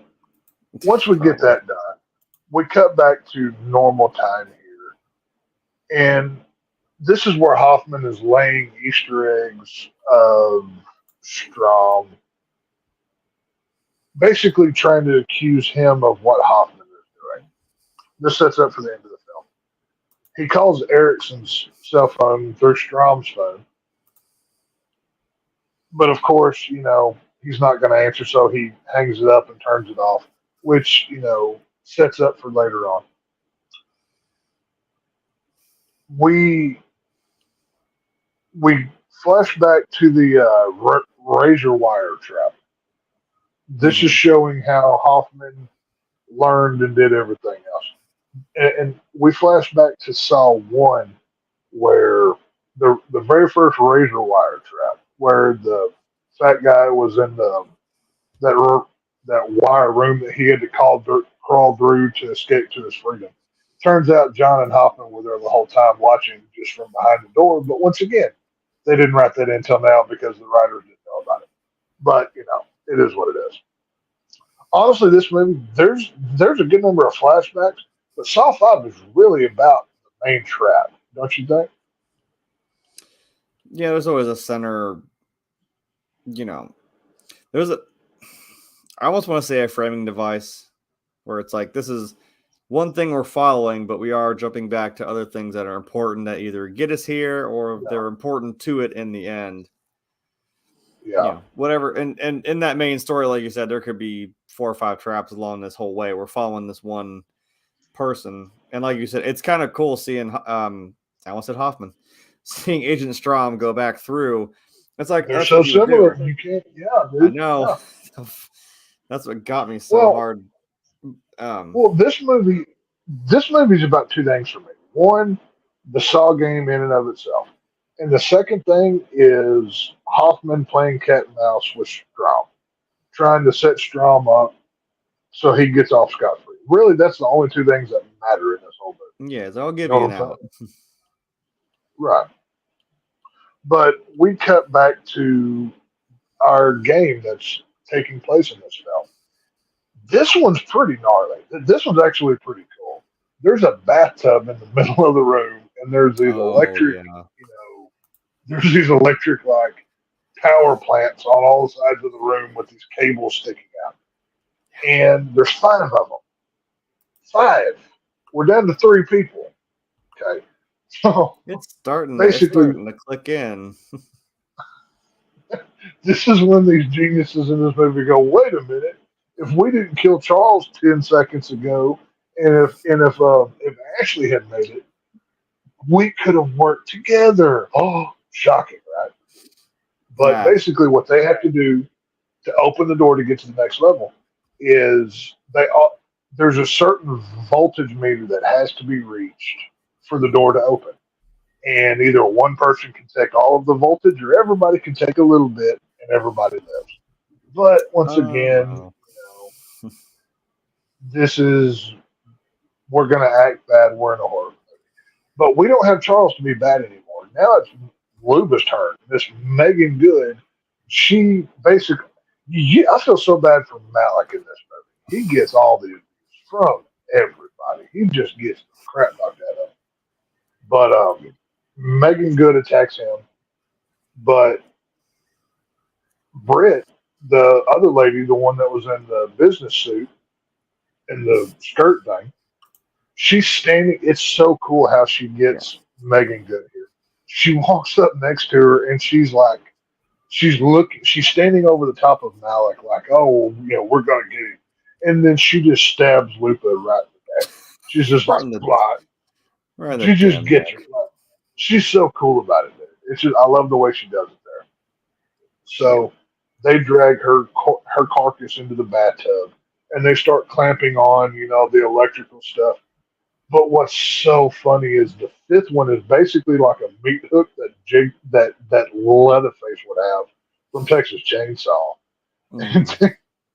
they walk up and they sling this hook into the back of her head to make a full five connection. And you can tell she's not all the way dead yet because she's still responding to this electricity that's going through her body in this bathtub. And they get the door unlocked. They go through. So now is when we kind of learn who these five people are in this game. They're not just strangers, they know each other. Basically, what happened and why these people were chosen was there was a building that was caught fire and people died that were within it. Mm. The reason why these five were chosen, and I had to write this down to keep these straight. You had Yeah, I was like, Luba. I'm listening again because I'm like, I hope you explain it because I'm like, I get it, Yes, but I this don't. I wrote this down because there's a lot of details here. Luba, Megan Good, the black girl that we just saw die, she's a city planner. We have a realtor who is Britt, who is the white lady in the miniskirt. Charles was an investigative reporter. That's why he knows so much about everybody before it's even really explained. Well, we have the drugged out rich kid in Malik, and we have a fire inspector who was the blonde girl who got headless horseman earlier in the film. Well, basically what happened was the land, there was an old decrepit high rise in this city, and it's a generic city. We don't know where it is. Call it New York, Detroit, Toronto, whatever. It doesn't matter. There was a building that they wanted, or there was a property within the city that they wanted to use to basically like put up a stadium or something. But there's a building in the way. So the realtor, let's see, the realtor pays Malik, or yeah, the the realtor pays a drug dealer to burn the building down, and that drug dealer pays Malik in crack or whatever his drug is to set this building on fire. Well, there's people in that building that died, so the fire inspector Ashley had covered it up.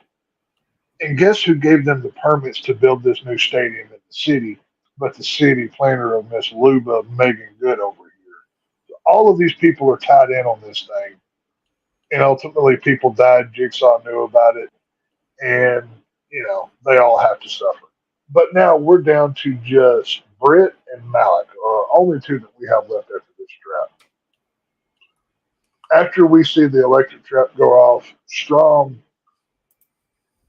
is you're right calling him the exposition machine here because after we see him in this trap, or after we see that trap, we see him combing back through the previous 4 films, exposing this, exposing that.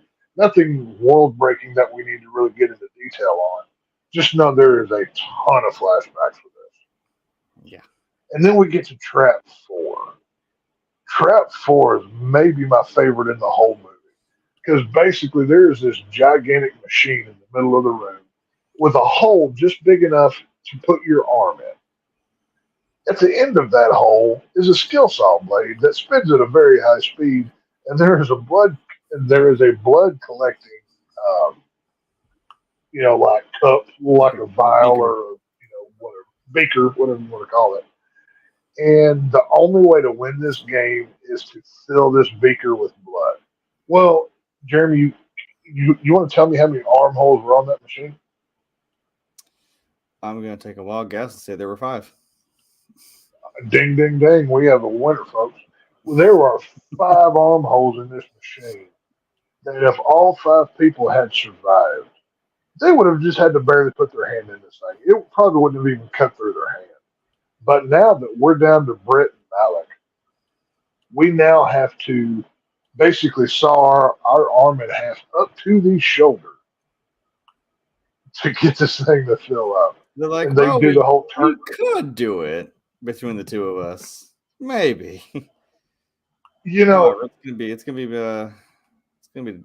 gonna get dirty. I wish they would have filmed an alternate cut where because at this point Britt and Malik have grown a conscience and they're like, oh, we can work together, right? But just for shits and giggles, how funny would it have been to film that scene the exact same way, right? But right as they're going to put their hand in the machine, as soon as Malik and Britt put their arms in, Britt pulls hers out and then shoves Malik even further into the machine, so she didn't have to get cut whatsoever. Would it not have fit with the rest of the traps that they did? I just thought that would have been fun. Being that she is the one who crawls out and is actually found, it's like, oh, yeah, she seemed like it was every person for themselves at that point, even though they figured out, hey, we could have all done this, but no. Well, this trap or this game. This is the only game out of the entire, up until 7, where multiple people survived because both Britt and Malik survived this movie. We will see them later, folks. We'll just you'll see them when you see them. But our game is done. Erickson, he has been tracking Strom's phone. Now we're back to another one of Jigsaw's buildings where this game is going on. Erickson walks in. He sees a desk with all of the game stuff laid out that we've been watching, a hot, steamy cup of coffee, all of the files that were stolen from the FBI office that Strom had actually took. And now it looks like Strom is the Jigsaw killer. And to top it all off, there's a file sitting on top with Erickson's pictures in it like he's the next victim. So Erickson calls in on him, hey, APB on Agent Strom, Peter Strom, blah, blah, blah, whatever. And we now finally cap it off. Our Hoffman versus Strom film, which we have enjoyed so much. You remember that glass box we talked about 30 minutes ago that was in the previous Saw film?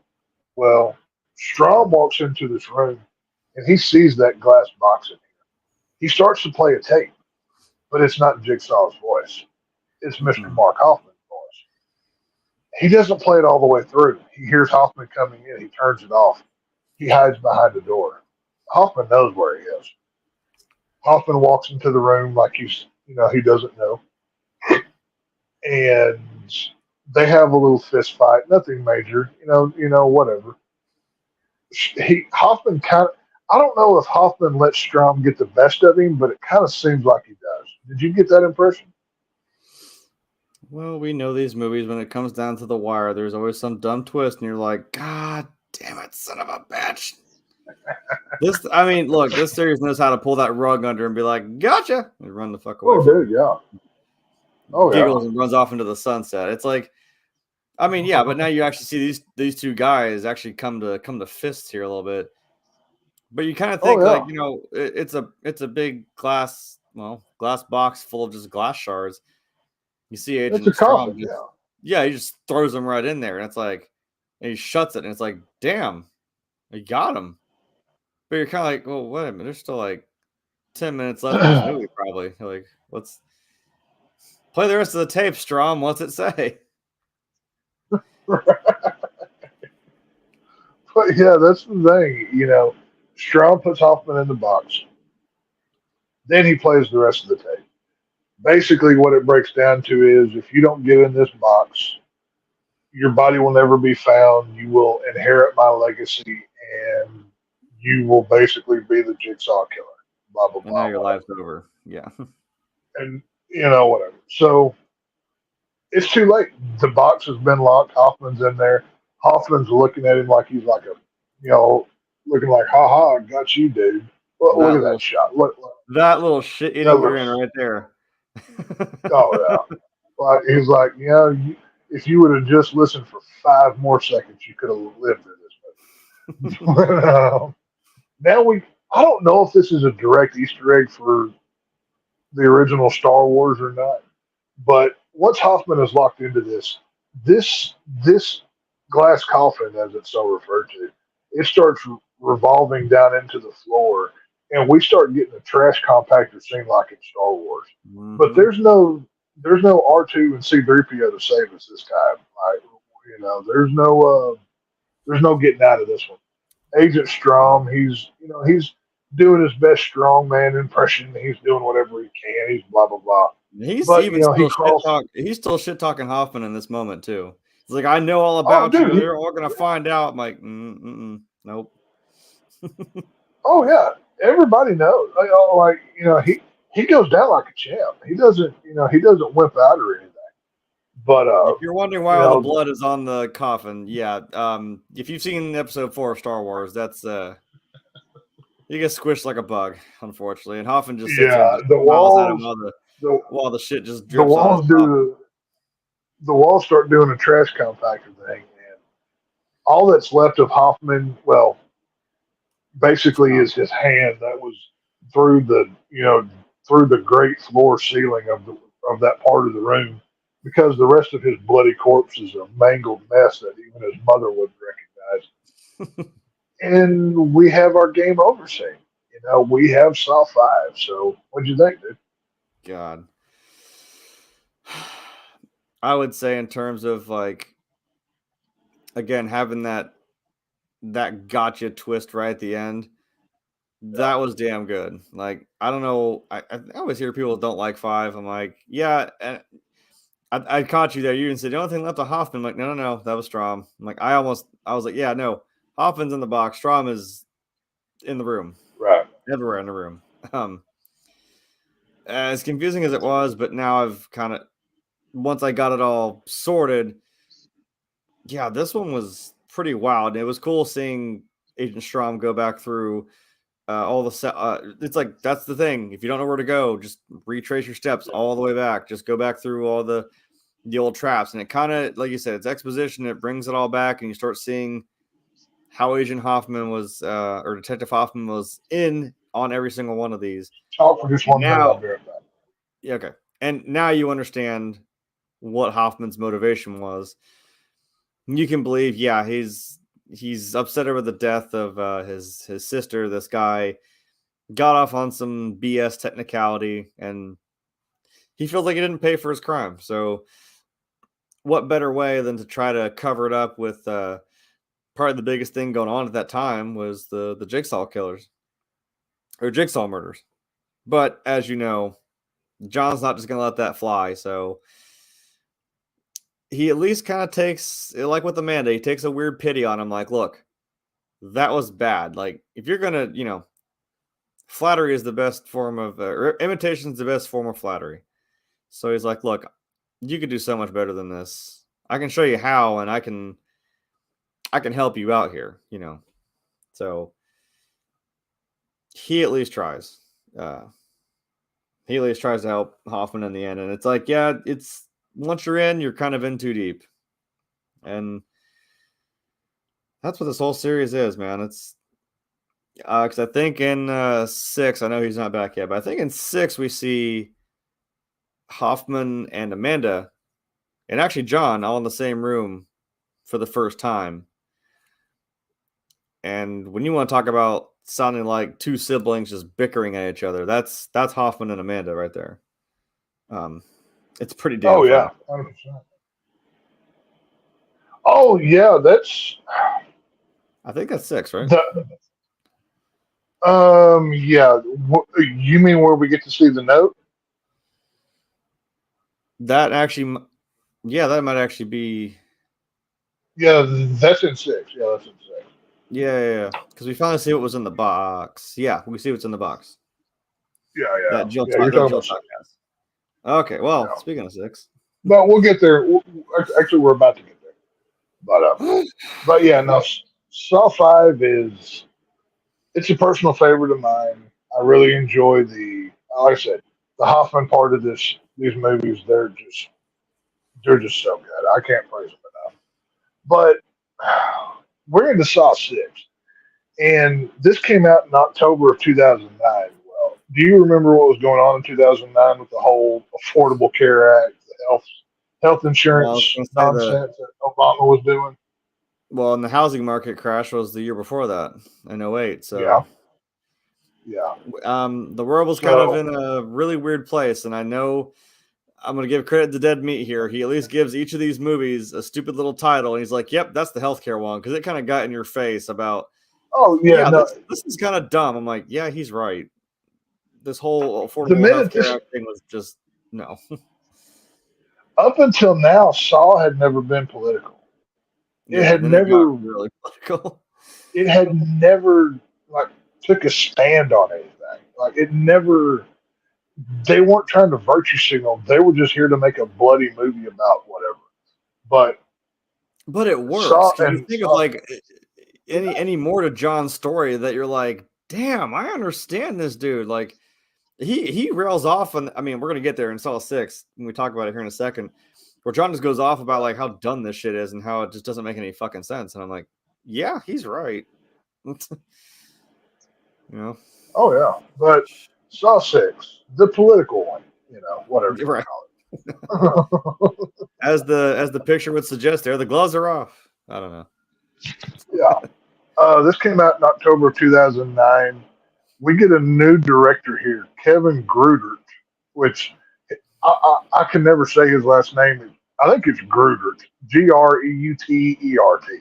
I probably said that wrong, and my apologies, sir. But French. I don't know. Yeah. The budget was 11 million, so they put $1 more million into it, and it only pulled in 68.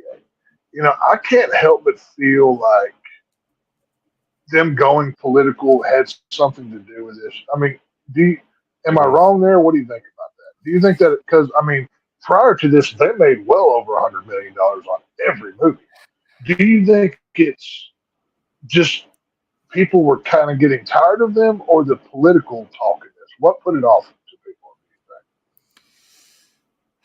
I don't know. After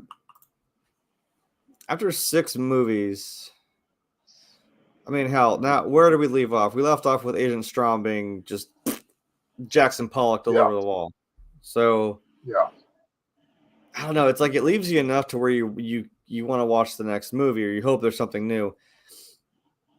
And it's not necessarily a bad thing to.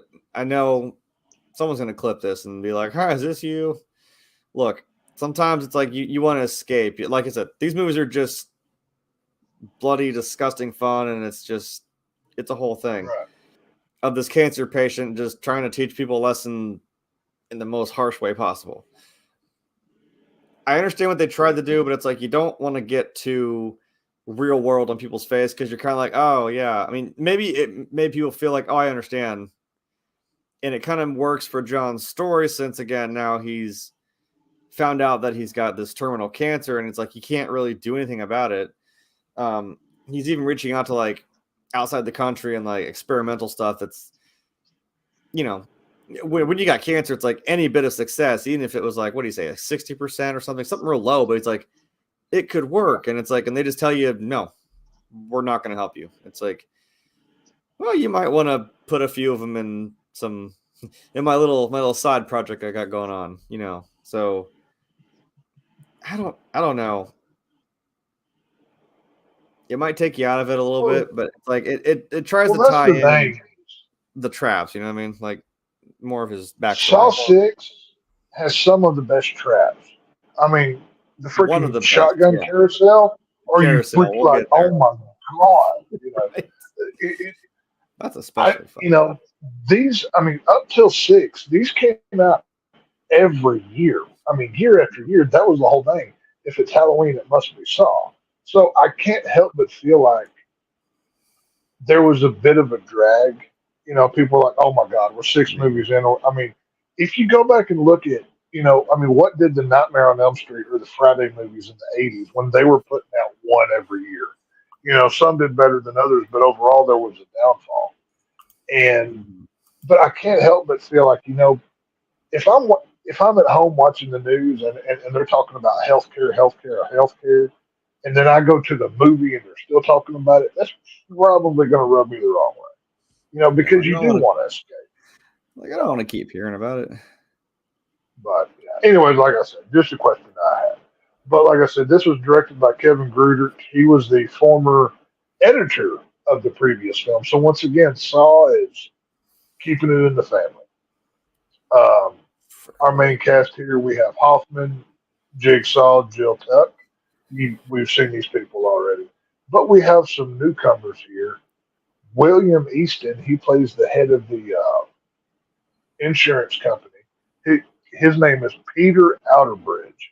And I've seen him before, but I can't remember where I've seen him. We get Harold. He plays the father of the family in here, and that is George Newbern. Agent Perez really steps up in this movie. I don't know if I said her name earlier or not, but her name is Athena Karakinis, Karkanis. Sorry, I'm terrible at pronouncing names. Same. But the blonde lady, do you remember the blonde reporter in the back of the room whenever Hoffman was getting his award in the previous film? Yeah, she didn't say anything, but she was sitting there in didn't say a word. Center. Yeah, sitting in the center. Well, that would be Miss Pamela Jenkins. That's who she is. And she is played by Samantha Lamole. Really fun name to say. I like that name. But like I said, this is the political song. So we opened up. What did you think of the opening track? What are your thoughts about that? Well, just trying to find my damn synopsis. Where's my trap? Yeah. Sorry. I'm sorry. Real quick, like he said, Jesus. Agent Strom is now smashed and destroyed, gone, wiped clean. Mark Hoffman has basically framed Agent Strom for being Jigsaw's apprentice and, sending the FBI on a wild goose chase. Erickson, who we were talking about, calls Hoffman, and here's the big dun-dun-dun bomb drop. He learns that Agent Perez did not die. So that puts a big kink in your plan. When Erickson finds a tape with the voice of the killer, he brings over Hoffman and Perez to go with him to the lab to see if they can try to unscramble this voice and see who it is. Meanwhile, Jill Tuck, like we saw, receives the box from the lawyer with 6 envelopes inside with instructions. And of course, she only gives 5 to Hoffman, which is kind of strange. I wonder who the last one's going to be. Trust me, I've been sitting here like this whole stream, and you're going to understand why here in a second. Not the only thing that she didn't give to Hoffman. She gives him the rest of it later. Yeah. But also the third wheel on this tricycle for Billy, the very unethical CEO of, and they're very heavy-handed with this, the Umbrella Health. Somebody saw Resident Evil one too many times. But anyway, if there's a crossover, that was it. I would love to see a Saw Resident Evil crossover. That would be tremendous. Like maybe that doesn't pan Could out, you and like? the umbrella. Oh, maybe they went under, and then they're Oh, like, "Hey, let's start reverse engineering some crap," and then it's like, "Oh, zombies." could you imagine like Wesker in a Saw game or something? That would be amazing. He's got like Oh, powers that'd and be shit. That wouldn't even incredible. be fair. Anyway, How would you kill? How you would you don't kill kill him. Leon Kennedy? That's true. Either way, like I said, Anyway, this movie opens up with I'm sorry, the the CEO pound of flesh. is the one who's abducted. Now he's got to go find his family. So, Yeah, the opening saw trap, though. Yes, there you go. yeah. What are your thoughts on this opening Saw trap there, my friend? First of all, holy hell, I start to wonder. I wondered it in the last film with the 5 people. Even though I know the timeline is kind of screwy, I'm like, I feel like at some point they're smart enough to like, if in this world you pass out, you're like, damn it. Like, you're about to wake up in some dingy room somewhere and you got some crap tied to your body. And it's like, okay, we're playing a game. I would think they start to understand, oh, I know something is really about to go wrong here. And it's a saw trap. They know that. I think this is where they start to kind of realize it because, I mean, to begin with, you have, this is where I don't remember 6. When I first watched these, I think this is where I fell off. So I really don't remember names. I know this girl, and then I couldn't find a picture of the other guy who's in this trap. The fat guy. But the big guy. But I mean, like the absolute no hesitation. This guy just starts in on what the trap is, and this one, it's kind of like a literal interpretation of taking your pound of flesh. Yeah, that's why it's called the pound of flesh. Yeah, like there's a weight, but there's a thing of weights between them that they have to, basically. I don't think he even tells them really that you don't have to do anything specific. Just like take part of your body and you have to fill the scale up, and then hey, you're free. Whoever gives the most. I mean, that's the way it goes. Yeah, the problem is you see this girl, she's kind of small, she's petite. The other guy who I couldn't get a picture of is a larger guy. He's got and that's what I'm saying. He goes straight in on like his stomach fat and just starts carving pieces out of himself. I'm like, oh yeah. Well, did you want a minute to think about it, dude? Like, holy crap! Like, and that face right there, that's her like panicking because it's like, oh, I'm not gonna be able to to do this, and she ends up weirdly beating him by cutting off her arm. I think like near her elbow or something, or near. Yeah, she cuts it off at the elbow. Yeah, wait, I had that somewhere. Hold on. No, hold on. I had that somewhere. Damn it. She had it was like her holding her arm. While you're looking for that, basically what the pound of flesh trap is the 2 people that are in this trap. And once again, to kind of comment on the housing market, once again, this is a political song. Mm-hmm. These 2 people work together and they basically give out predatory loans to people that they know that they can't pay them back. And so they're counting on these people not being able to pay it so they can take whatever they put up for bait or whatever. And the girl, Simone, her name is in this film, and that actress, I don't know, did you ever watch a TV show? It was a reality show, Scream Queens. Scream Queens. She was one of them, yeah. She won that show because there's been 2 shows called Scream Queens. There was the show that had Jamie Lee Curtis and a few others. Then there was the reality show that's the one I'm talking about. But basically, she won this reality show, and the reward for doing that was you got a part in Saw 6. So she does amazing. Oh, dude, she's incredible. She puts her all whenever she sees the gigantic dude over there cutting belly fat off like a pound of bacon at a time. She just she starts with a finger, then she goes to this and says screw it and just goes for the full arm. And the way she sells it with that meat cleaver, dude, it was amazing. It was just you could see obviously it's a fake arm, but I love the way that she sells it. But once again, take another drink. You're probably going to need to get another bottle of alcohol at this point. But Mm-hmm.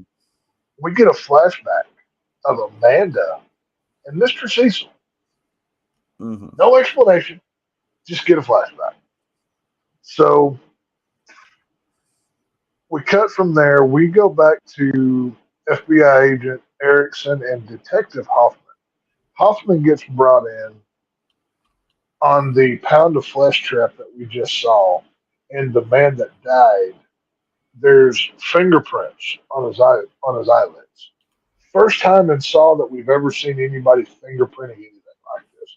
We've seen dusting for stuff, but we've never seen like this. And to Hoffman's surprise, who does he see but the lovely Miss Perez that's standing right next to her? And he looks like you just walked over his grave. He was like, Yeah, oh. he's shaking in his shoes at this moment, like, oh shit, she's still alive. And not just that, but look at how Erickson is even talking to him in that scene. You know, he's talking like he's looking at him like, dude, I know what you are. Everybody does. I'm just not going to tell you right now. Like You kind of get that vibe from him and Perez. Like they're looking like when he's like, yeah. like I think when they're interviewing him or they're talking to him about something, and Hoffman just goes like, maybe it was Agent Strom, and Perez goes, yeah, maybe, and I'm like, oh, she fucking knows. Like she knows it's you. Oh yeah, And no, so dude, does they're totally Erickson. playing it off. They're toying with They're him. Like totally there's playing no it way off. in hell.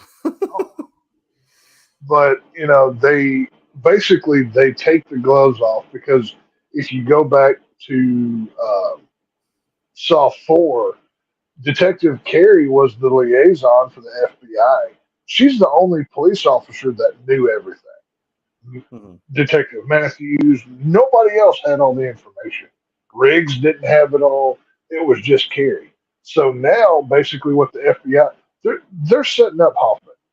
They're playing it off to stooging is what they're doing, and basically said, "Oh, okay, well, you know, carte blanche, anything we know, you know, they're playing nice. Oh yeah, They're they're like bringing him we're closer in. exclusively gonna be as open as we can with you, and it's like, yeah, you Yeah, should probably shake their hand on that one and like, yeah, let's keep yeah. my ear to the ground a little bit because if this goes sideways, I'm screwed. Like, Well, yeah, that's what's so funny. Hoffman's like, "Oh, thank you," you know, like yeah, he's he's like, looking at Perez like, "You were supposed to sure, be dead," you know, we're not whatever. friends, damn it.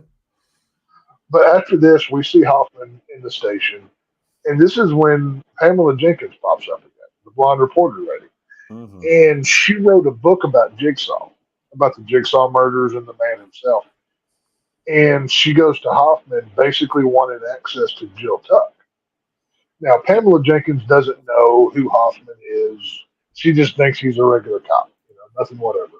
And basically, Hoffman's like, "Oh, I'll see what I can do." He's pretty much blowing her off because she's the media. Well, this is where we get to meet William Easton. He's sitting in his office with his attorney, who I always thought, like, headcanon for me was him and that attorney were having an affair. Did you kind of pick that kind of vibe?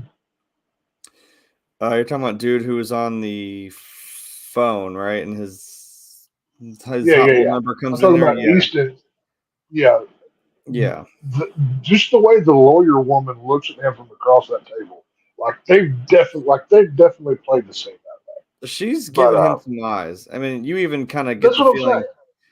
Well, he's on the Yeah, phone with you. I mean, that's the thing is these movies still manage to twist you. You're like, he's talking to somebody who you assume is like his wife or something. He's like, oh yeah, that's what I'm I'm saying. really, You I'm get, really busy today at work. And he looks at her and she's still oh, I'm just like sorry, I can't squirming in make her it to the chair. party or whatever. It's like it's her birthday. I'm like, you son of a bitch. You're a dick. I'm And not that gonna lie, like lawyer I said, woman's like, I don't remember this movie, but I was like, you're an ass. I hope you die. Like, yeah. So still tricked me though. Damn. basically, this is where we reveal that the jigsaw piece that was cut out of the fat guy from the pound of flesh trap is not the same as the rest from the other games. The only uh, The only Saw game that this is a match to is the Seth Baxter murders. And who murdered Seth Baxter and cut that piece but Hoffman himself? This is why this is the Hoffman trilogy. Technically, it goes into Saw 3D, but we're doing Yeah. this in 3 sections, so we'll finish him up next week or whatever. But Yes. this whole time, it's so funny to watch Hoffman sit there and like basically we get to see Hoffman see the rug be pulled from underneath him, and he just has to play it cool the whole time and not give it away. Mm-hmm. He doesn't know, everybody already knows, but he's trying to get away with it. So this is once we have established this, then we go back to Jill Tuck. This is the first time we get to see her. Jill opens the box. There's 6 envelopes. She starts pulling them out, and we see a photo of Pamela Jenkins. We don't get to see everything that's in this box. We just get it in pieces at a time. Well, this is when Hoffman shows up. Basically, Hoffman thinks he's untouchable. He thinks he's a made man by this point. He basically says, "Give me the envelopes." Basically, I'm Jigsaw now. I'll make the plans. Well, he gets 5. He doesn't know there's 6 and something else in that box, but you're going to figure it out here pretty soon. So this is when we get a really cool flashback for Amanda. This might be one of my favorite flashbacks. We're in Jill's office, and this is right after Saw 1. This is where you see John, and he's wearing a horrible bald cap looking thing. It looks bad. Was kind of. It's just when. Well, okay, let me take that back. The bald cap looks fine as long as they don't do a close up. So you can clearly see the line across the top of his forehead. It was a little too much of a bulge, like in the back of his head, like where his hair is actually at. It's like it just doesn't. It doesn't do it. So basically, sorry, I had a call come in. You're good. John and Amanda are. This is John taking Amanda to Jill to be like, look, my process actually works. I put her through her Saw game. She cut out the stomach of her dead friend and, did all the things. She's cured. She's not really cured. We know that. But at this point in time, in the timeline, she's cured. And we come back to real life.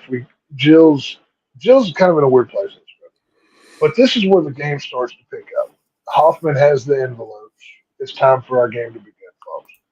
We go to a rainy night you can obviously, I think they use rain towers in this scene where whenever Easton is sitting in his office at night, just how hard that rain is coming on that window, it looks like rain towers. But it's nighttime in the office. He's sitting there having a drink. And he sees the shadow of a guy walking up with a gun, like openly out in front of him, like walking like he wants it to be seen. So Eastman pulls his gun out, shoots the guy, thinking it's a bad dude. I don't know. Maybe he thought it was a robber or something. Turns out it was the security guard for his own office that he kills. And then who should pop up behind him but Mr. Pigman himself, Jigsaw Hoffman. So this sets up for Trap 1.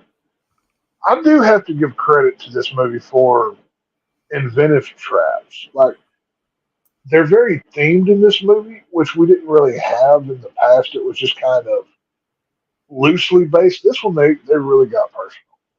This first trap, basically, we have Easton. They have this. It's like a rig that's built. He's on like a breathing machine kind of thing, like a CPAP machine, like that right there. Like kind of like a CPAP machine, and he's hanging there. And those 2 things on each side of his ribs. Every time he takes a breath, they squeeze in tighter and basically crush your lungs. Crush your lungs. So it's him versus the janitor. The janitor's an older man. He's a cigarette smoker, not in good health. Eastman he's in good health. He's not young, but he takes care of himself. And the whole point of all of these traps is John doesn't like the method that this man created. Yeah. of for who they giving will cover and coverage. who they won't. Yeah. So every trap in this movie is set around that. And basically, it's real simple. You just hold your breath longer than the other guy, and you get to live. But where the Yeah. hiccup is, Easton, he has 4 restraints on his wrists and ankles. There's a explosive device in each of those. He has to complete all 4 traps in order to get those off. So as this first one is going, of course, the janitor that's old and smokes can't hold his breath, so he dies. He gets to go free. But when he tries to slide out of this trap, he sees a big old scar on his side. You don't know if he's cut from the machine or what happened. That'll come into play later. This is where we cut to, we see a mother and son in a jail cell. They're next to a gigantic vat of acid. This is a vat of acid that I don't know if you remember or not, in Batman and Robin when they made Bane, that Mhm. whole jungle lab scene. That's what that vat of acid has always reminded me of. Is what it looks like. But there's a there's a breaker box on the wall that says "Live or Die," and it doesn't work. They're over there flicking with it. They don't know what's going on. Um, Stupid kid. we get an Easton flashback where he talks to John Kramer, and this is where he's explaining his uh, excuse me. Easton is explaining the method of who gets insured and who doesn't in the whole process. And basically, John tells him, "Well, you didn't take the most important thing into account." And he says, "What's that?" "Well, the will to live," which is very true. Mm-hmm. You, you, um, you know, I've seen a lot of people who had a lot of sicknesses that made it when they shouldn't have. But we get to trap two. Trap two is, would you say it's the most personal of all the traps?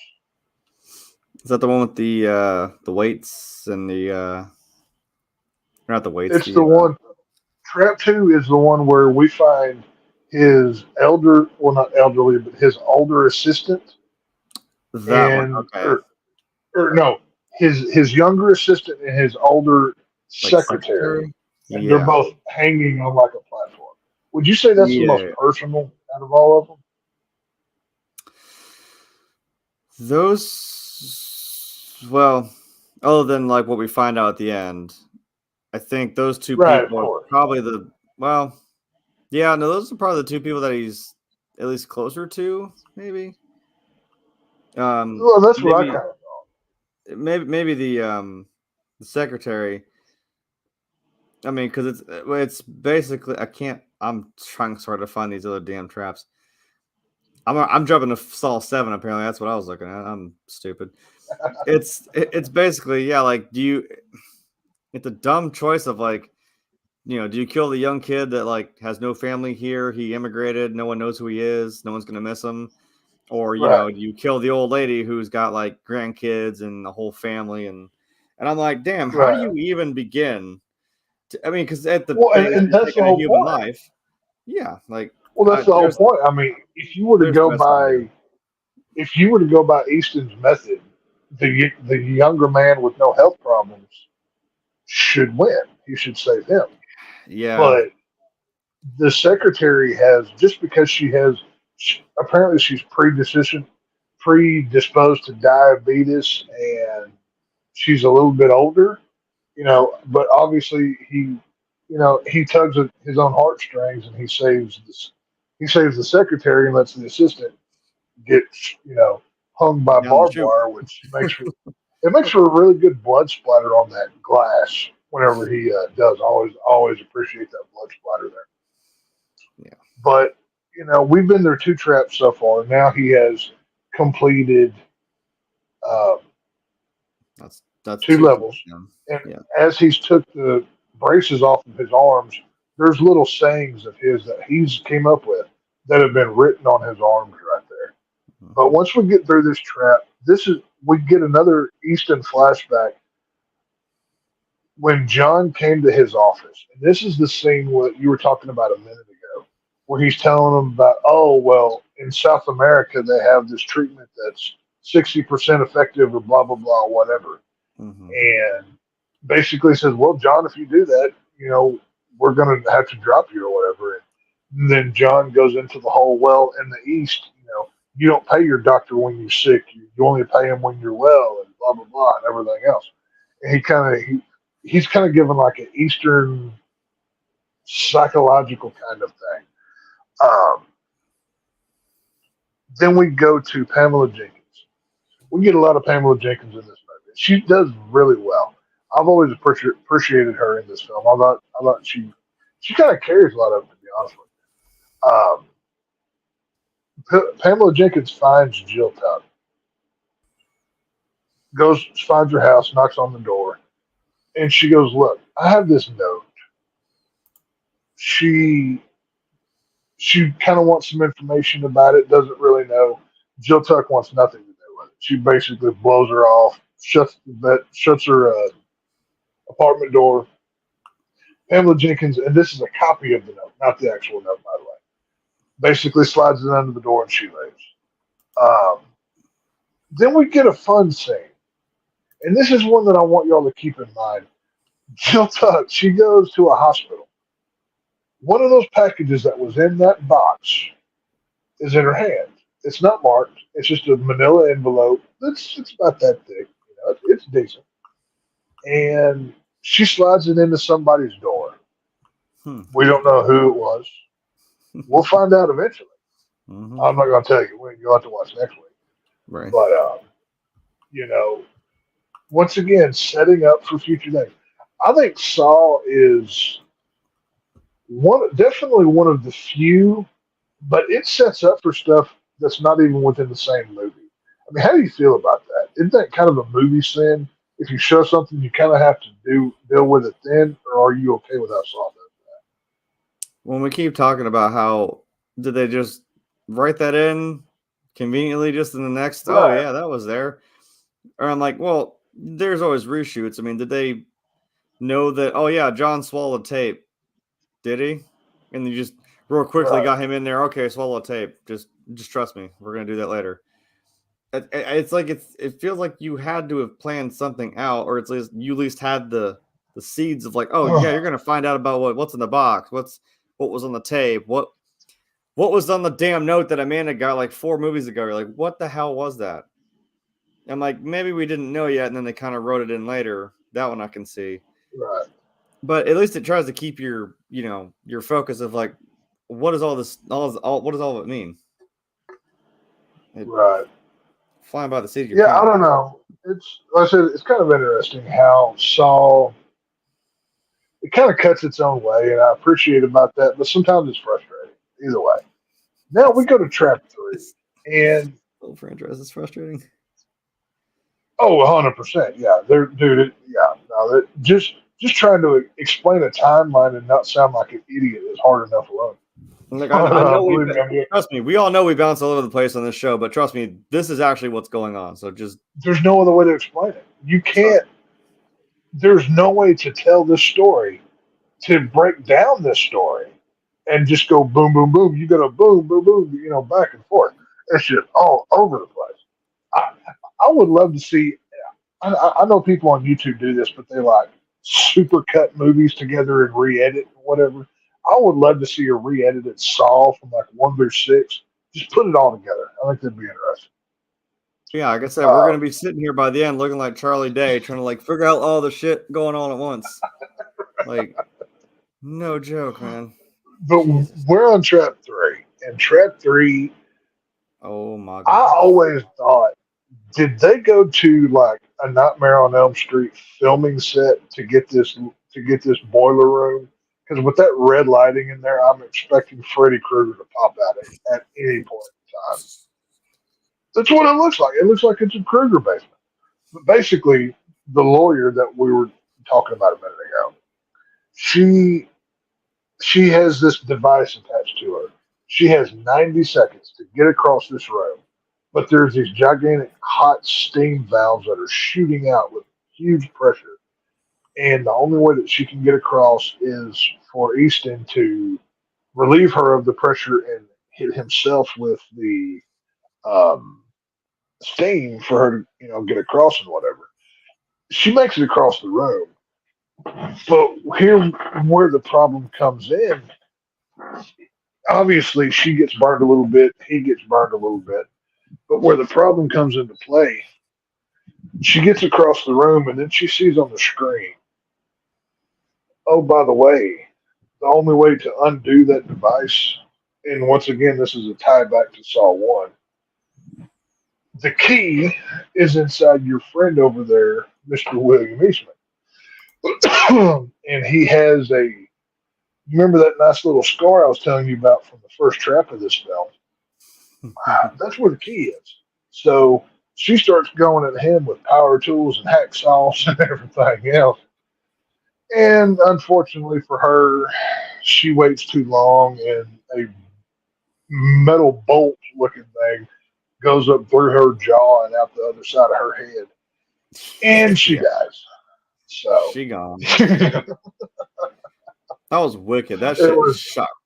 That was almost like like a small scale House of Wax, like Paris Hilton. Like, if you know what I'm talking about, you know what I mean. Oh yeah. Like, well,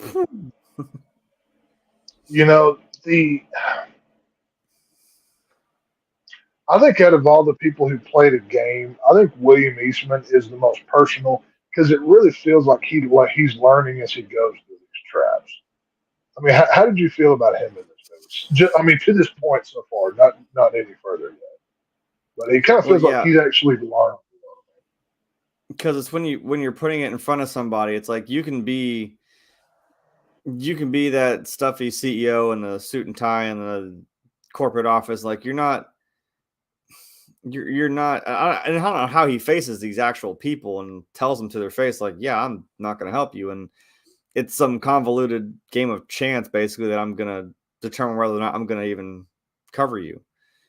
So you're not seeing the repercussions. You're not feeling the consequences of, your actions here. So seeing it put in those kind of extremes right in front of his face, like, well, this is what you're doing with people's lives. And it's kind of messed up that, like, they don't even realize, or he doesn't realize that's what's going on, is you got people's lives in your hands and, you're not even trying to help them at all. So, well, now you're faced with this, like, now, like I said, with the secretary and the assistant, like, this is what it comes down to. Now you got to look at more than just, well, you have this, and this, so either you do or don't meet the criteria. It's like, yeah, but if you don't, you're not taking everything into account. So right. Hoffman put all that crap right up in front of his face and said, yeah, take a look. Or Jigsaw did, rather. Hoffman helped him. I don't know. So did Amanda. It's everybody. It's kind of a tale. Like, there's two people in this movie that they respond very differently. Like Simone in the pound of flesh trap. She obviously cuts her arm off, right? But we see earlier in the film, or after she cuts it off, but earlier from where we are now, Hoffman goes to her room to, he's investigating the crime. He's still undercover, right? And he basically asks her, well, did you learn your lesson? And she goes, well, what lesson am I supposed to learn? Right. So she learned nothing. So we have her on this end of the spectrum. But you've got Eastman, who's literally watching his whole business plan unravel one trap at a time. You can tell he is rethinking everything when it comes down to this. And especially, I say that for this, because we get to trap number 4, maybe the best trap of the entire franchise, and it's so simple, but my God, is it fun! We get to a shotgun carousel, and that's my right. lordy, you heard what he said. It's literally they took a carousel from a kid's playground, put a motor on the bottom of it, and attached a freaking 12 gauge to it. And Yeah. the 6 people you see in that photo there are William Easton's dog pound that he calls them. Basically, it's those 6 people's job to find a reason not to cover you medically. Whether you forgot to, like with Harold's case, the man that died and his family are the ones that we see earlier in the film, because he had an oral surgery 20 years ago. He forgot to mention, or, you didn't file your taxes properly. Whatever. Basically, what their job is to find where you forgot to mention something, so they can take all your money and not do anything for you. Well, there is 4 rounds in that shotgun, and there's 6 people at that table. There's only 2 people that are going to live, and it's up to Eastman to choose. 33% of the people will live, and the rest will die, because basically, with the way Eastman's algorithm is formulated, they're only paying out to 33% of the people. So it spins around, and you get one girl screaming, "I'm pregnant, I'm pregnant." And they call her a liar. And basically what you're watching here is this team of the dog pound just devolving and eating one another. And he saves 2 of the girls. Really, they're nameless characters. You don't really need to know anything about them. The only person of the 6 that matters is I forgot to write his name down, but the black guy, he was on Family Matters. He was Urkel's older brother. He was really the only actor that matters about anything. But it's just really cool to see, because you get, literally, you can hear, music in your head as this carousel is twirling around, and people are getting blasted in the chest. It's pretty gnarly. The only reason he can stop it twice is Eastman has to put his hand in this device and basically puncture his own hand, kind of like how they used in a couple other traps. Some of these traps get a little bit repetitive, but it makes sense because they're all jigsaw traps, so I don't mind it. It's not too bad. But the 2 girls he saves, we never really see any of these people escape any of these shows. That's the one thing that I wish they had showed in this movie. Like the secretary who's on this platform with barbed wire wrapped around her neck. How's she supposed to escape from that? Yeah, like now what does she do? You just chill? Right. Okay, well, my game's over, but I've still got barbed wire wrapped around my neck. Nobody's helped. I don't know. What do you do? I wanted to know how long Strom sat there with that pen in his damn neck and just like, okay, well, someone's going to find me eventually, I guess. I'm like, right. Jesus. Well, this is where our traps are, well, except for the final part of the last trap. Actually, you know what? Since we're talking about Eastman, we'll go ahead and cover his part of this. After Eastman goes through this shotgun carousel, he now goes into that cage room where Harold, the man that died, his wife and son are on one side, and we see Pamela Jenkins. She was kidnapped earlier in the film. She's on the other side of the room. There's a cage in between them. This is where Eastman ends up.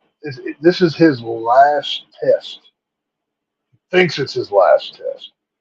Well, remember that vat of acid that's over there hanging on the wall? It says live or die. Huh? I was trying to find one of Pamela, but also, she has one too in her room. Oh, yeah.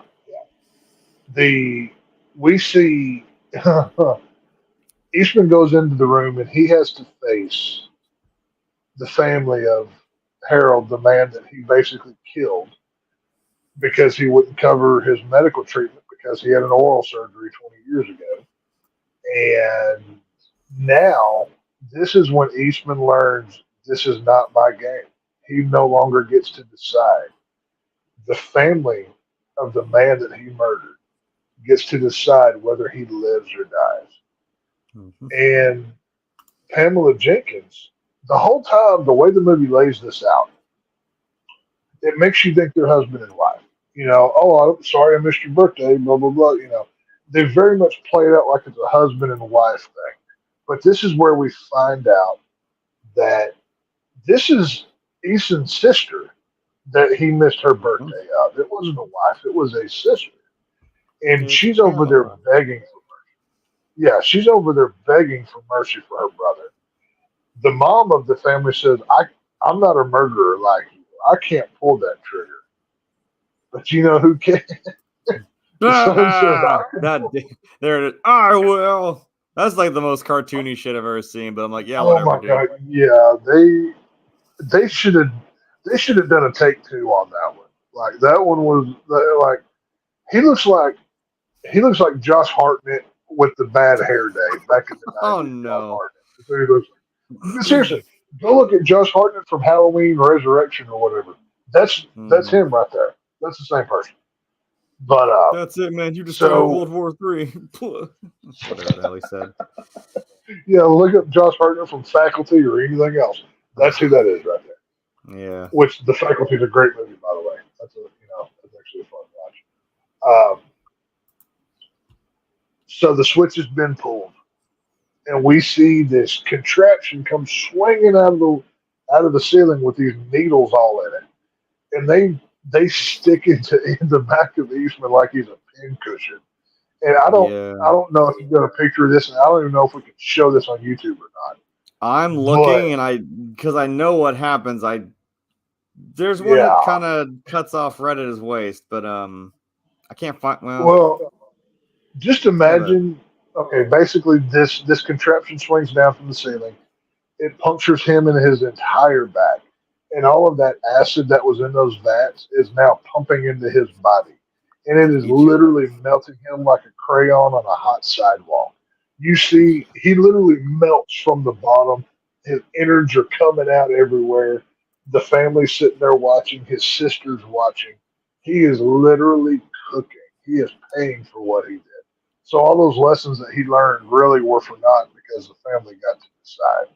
So sorry, William Eastman, but we can add you to the pile of victims. But You just need now we're going to focus. you need Jim Carrey there. Stop breaking the law, asshole. Now that we've got those pesky games out of the way, we can focus on Hoffman, which is why we came here. To be honest, Oh yeah. we see Hoffman. Hoffman meets with Perez and Erickson. Because full disclosure, they know everything. He knows everything now. So he shows up because they have a tape that they're going to decode and they're going to scramble and they're going to whatever. That's the image right there. Mhm. And Hoffman, he, I always picture he's the kid that shows up to school that didn't do his homework, but he's trying to play it off or something. He's It's kind of what he faking feels until he like. makes it. Yeah. Yeah, like he's gonna look stern and hope that they, whatever. But there's the decoder sitting at the desk, and there's the three of them in this room. And it doesn't take but a couple of seconds because, like I said, we're at the end of this movie. Mhm. And the tape's getting decoded, starting to become more clear, more clear, more clear. And then finally, you hear Detective Mark Hoffman's voice as clear as day. Fuck. And Perez is, if she had laser beams, they'd be right through the center of his forehead. She is eyeing him down. And Mhm. then Hoffman just snaps. This is where Yeah. Jason Voorhees, Mark Hoffman comes into play. That he, shit just he, got straight slasher movie. he throws hot Jeez. coffee. Let's see. He throws hot coffee in Erickson's face, right? Yeah. Uh, Stabs the girl at the desk to death. Then he Yeah. grabs poor Perez, and I mean, Yeah. once again, both Perez and Strong both go out strong. They don't give him anything. Oh, She's she's basically, looking him in the face. She's like, "Oh, everyone knows it's you," and it's like, yeah, "Oh everybody shit." knows about you. Everybody knows, and he stabs her like 5 or 10 times. He stabs her in the gut. I mean, he's just gigging her, man. You know And I what? He tell you what, almost it was did. pretty gnarly. He almost did Michael Myers her, like putting Bob on the wall. Like he just put her and just stabbed her Oh, right that through would the have been stomach. so good. That would have been He should have such a stand there, just cool homage if he held had. his head a little Oh bit, yeah, like, oh. dude. Oh man, I'm telling you, Hoffman's one of the great slashers, especially of the 2000s. I'll argue that with anybody. But once he kills all of them, he lights the building on fire and escapes. Whatever. But Erickson wasn't Hoffman completely thinks dead either. He like basically burned him alive. Erickson was not dead yet. He was just Yeah. burned with coffee. So he cooked then old he boy. got burned. We see Jill pull up to the zoo, which the zoo is where all of the games in this film were happening. And she's carrying in some of the stuff that John had left her. And we see the note that she received from Pamela Jenkins earlier in the film. She lays the note down on the desk, like right there in front, like on the computer keyboard. And she's basically waiting for Hoffman. Well, Hoffman shows up a couple seconds later. And this is where business picks up, buddy. Hoffman sits down in his chair. He's like, oof, I had a big day. I'm going to rest for a minute. It's been a hell of a damn day. Jill pops up behind him and gives him the old buzz. Boom. She electrocutes him. Comes up, slaps some cuffs on his, some leather, binding cuffs on his wrist to the armchair. And we see Old Faithful.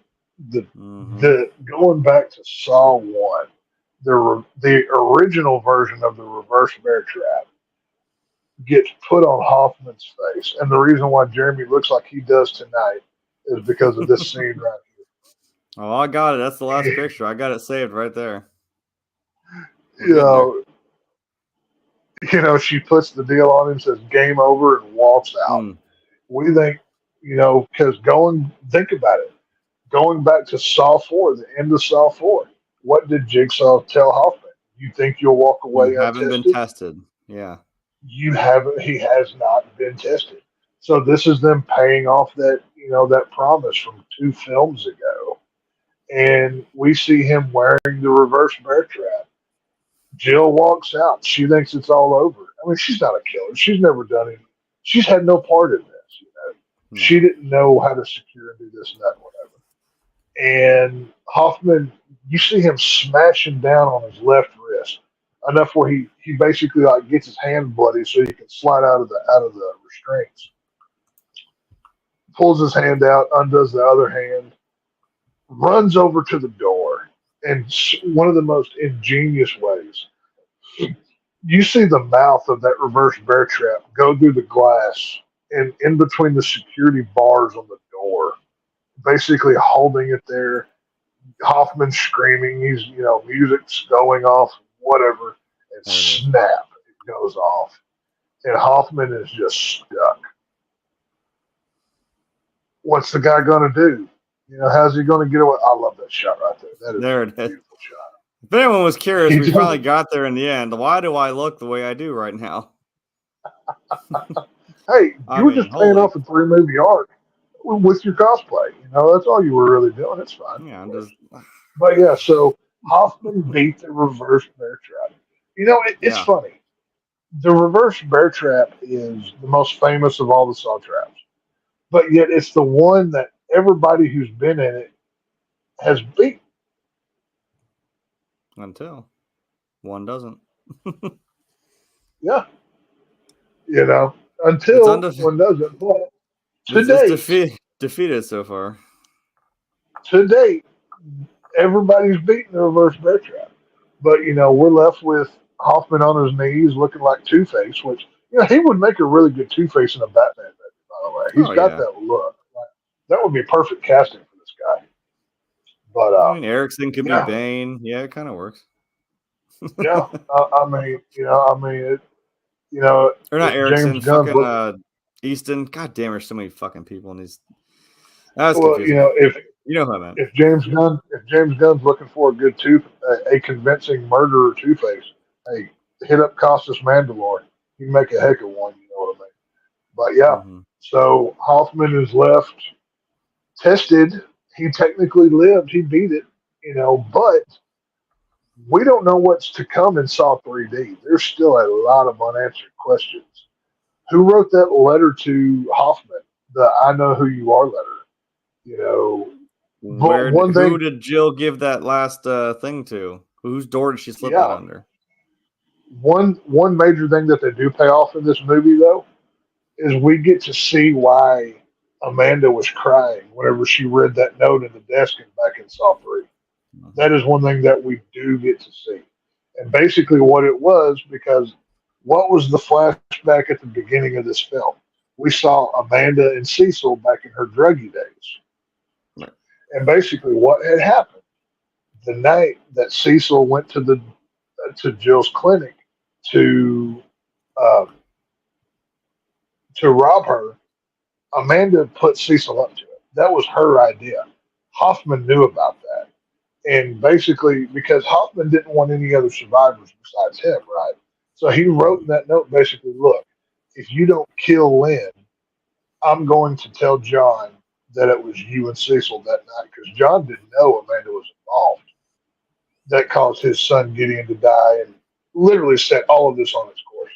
So we do finally get that payoff and we get to see Amanda one last time. And, but yeah, there's a lot of unanswered questions here, folks. So y'all need to make sure to tune into next week when we're doing Saw 3D, Jigsaw, and then Spiral, unfortunately. All right, But we're calm going to down. do Spiral. He's excited for Spiral, obviously. No, I'm excited to talk about it. It's not my favorite of it, but it's a Saw movie, and I'm dedicated, so I'm going to cover all of them. It is what it is. But Yeah, I it's all got this good. crap in my facial hair. I'm pretty dedicated. This is gonna suck later. This is a He's problem gonna- for future me. He's going to look like he's going to look like that tomorrow for you people. So I'm gonna look like Hoffman tomorrow, trying to rip that crap off my mouth. Yeah. Jesus. So out of all three of these, how would you rank these individually? Just these three alone. God, I feel like we talked about 4 so long ago. The hell was that? Oh, okay. 4 was Right. yeah. You know what? I would still say I'd say 5, 6. I mean, because that shotgun carousel carries that one pretty well. That's 100%, insane. 100%. And really, when you think about these, it's like we get a tease with this bear trap. We see it on Amanda, and then it's like, oh, she gets it off, and boom, it goes off. Yeah. This one gets on Hoffman, and it goes off with it still on him. You're like, not quite. And it did kind of messes him up pretty bad. But you know what?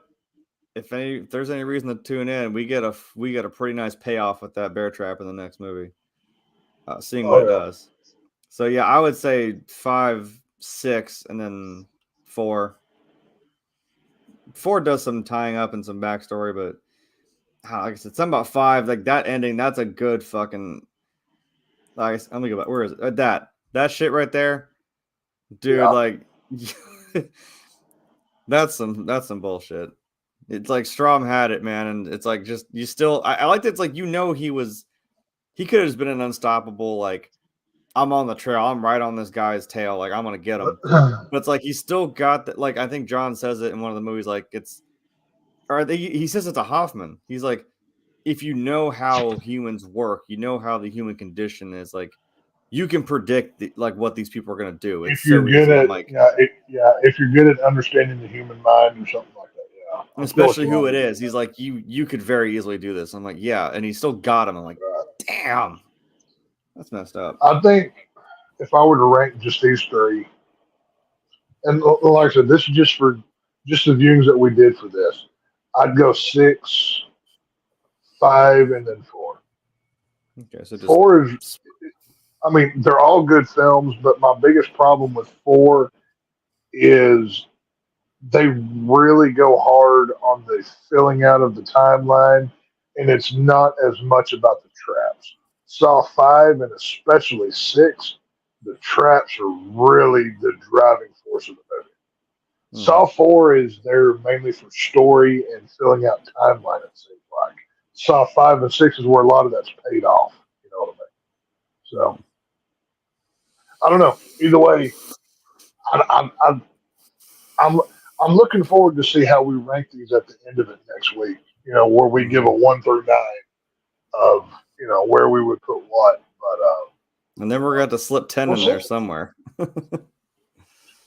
Oh, yeah. Well, you know what? We might want to save our ranking for Saw X on October the 3rd when we review it, so we can rank the whole series. What do you think? Yeah. So after we review it, we can kind of get like a nice, we can get into that. Yeah. That works. Yeah, we can hold off on that. And I think, let's see, that one, Frank's going to do that one with us. I think that's going to be a regular Tuesday or Thursday show, I believe. I think so, yeah. Whatever, I think the October the 3rd is a Tuesday, I think. I'm not for sure. But I don't even. Yeah, either way, I mean, thank y'all for watching. And, somehow we did this under 3 hours. I'm kind of proud of it. So, yeah. I mean, there were some key details. Well, not key, but there were some important things that had to be left out for review purposes. So otherwise, we'd be here for 5 hours talking about these things. Yeah. But we gave you the bulk of the story, the important, the stuff you really need. And I mean, I encourage you to go watch these movies. I mean, it's not just blood and gore. There's actual craftsmanship in your people. So go check them out. Yeah. Other than that, you got anything else going on the interwebs and all that? I won't be here tomorrow night. I will be working, but tune in Wednesday for the football show. And Thursday, I think we're doing Reservoir Dogs. Pretty sure. Reservoir Dogs is on Thursday, and tomorrow, I wish I had the picture, but we had to come in here and clean house, and I chocked this thing full of Saw. But Tuesday should be Point Break. Yeah. Keanu Reeves and Patrick Swayze. I mean, come on. Yeah. Do I have to say anything else? I'll be getting home late, so I won't be here to review that with y'all. But y'all will hold it down well, and then Wednesday and Thursday will be. I mean, we're giving you all kinds of content 4 days a week here, so share us out to your friends, hit the like button, and please. Yeah, see, as I got my mom's attention, I said Keanu Reeves and Patrick Swayze. That's two of your favorite people right there. It's a good movie, man. Well, I tell you what, create a few extra accounts, and we'll like it even more, so we get more attention. That'd be really cool. So it's all good. Yeah, but thanks everybody for watching, man. We appreciate it. Yeah, as for me, I'll be here except for Wednesday because I don't do sports balls. And still, hey, I've got 9 crown wins in Fortnite, so I'm pretty happy. Oh, there you go. I'm working on that last damn challenge, and I just found out it's actually a lot easier than I thought. So that's nice. That makes me. Are y'all going to be streaming Fortnite or let's see, what did Frank title it? We Suck at Fortnite Part whatever. Whatever We Suck at Fortnite Part we're on now. Yeah. Yeah. I don't know. It was an idea we tossed around that maybe after these shows, just as we want to do some sort of like after hangout, whatever these main shows. And I mean, I was gonna tell him like since I've been doing this now, I'm like I kind of know how this runs. I'm like I can take over and run that. Like if he wants to hop off and right, I can do the gaming stuff just for hang out for an hour or so. But it's an idea. That'd be cool. Yeah. So well, either way, just stay tuned and do as your mother says and get that stuff off your face. That's gotta go out there. Yeah, I know. I'm gonna. Yeah, it's late. I gotta get that crap off my face. So, yep, we will. I have to go check. Fantasy football scores after Monday Night Football to see how many games I won this week. So, I've got homework to go do.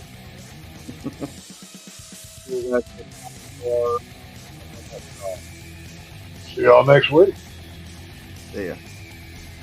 It's Monday and Western Saw.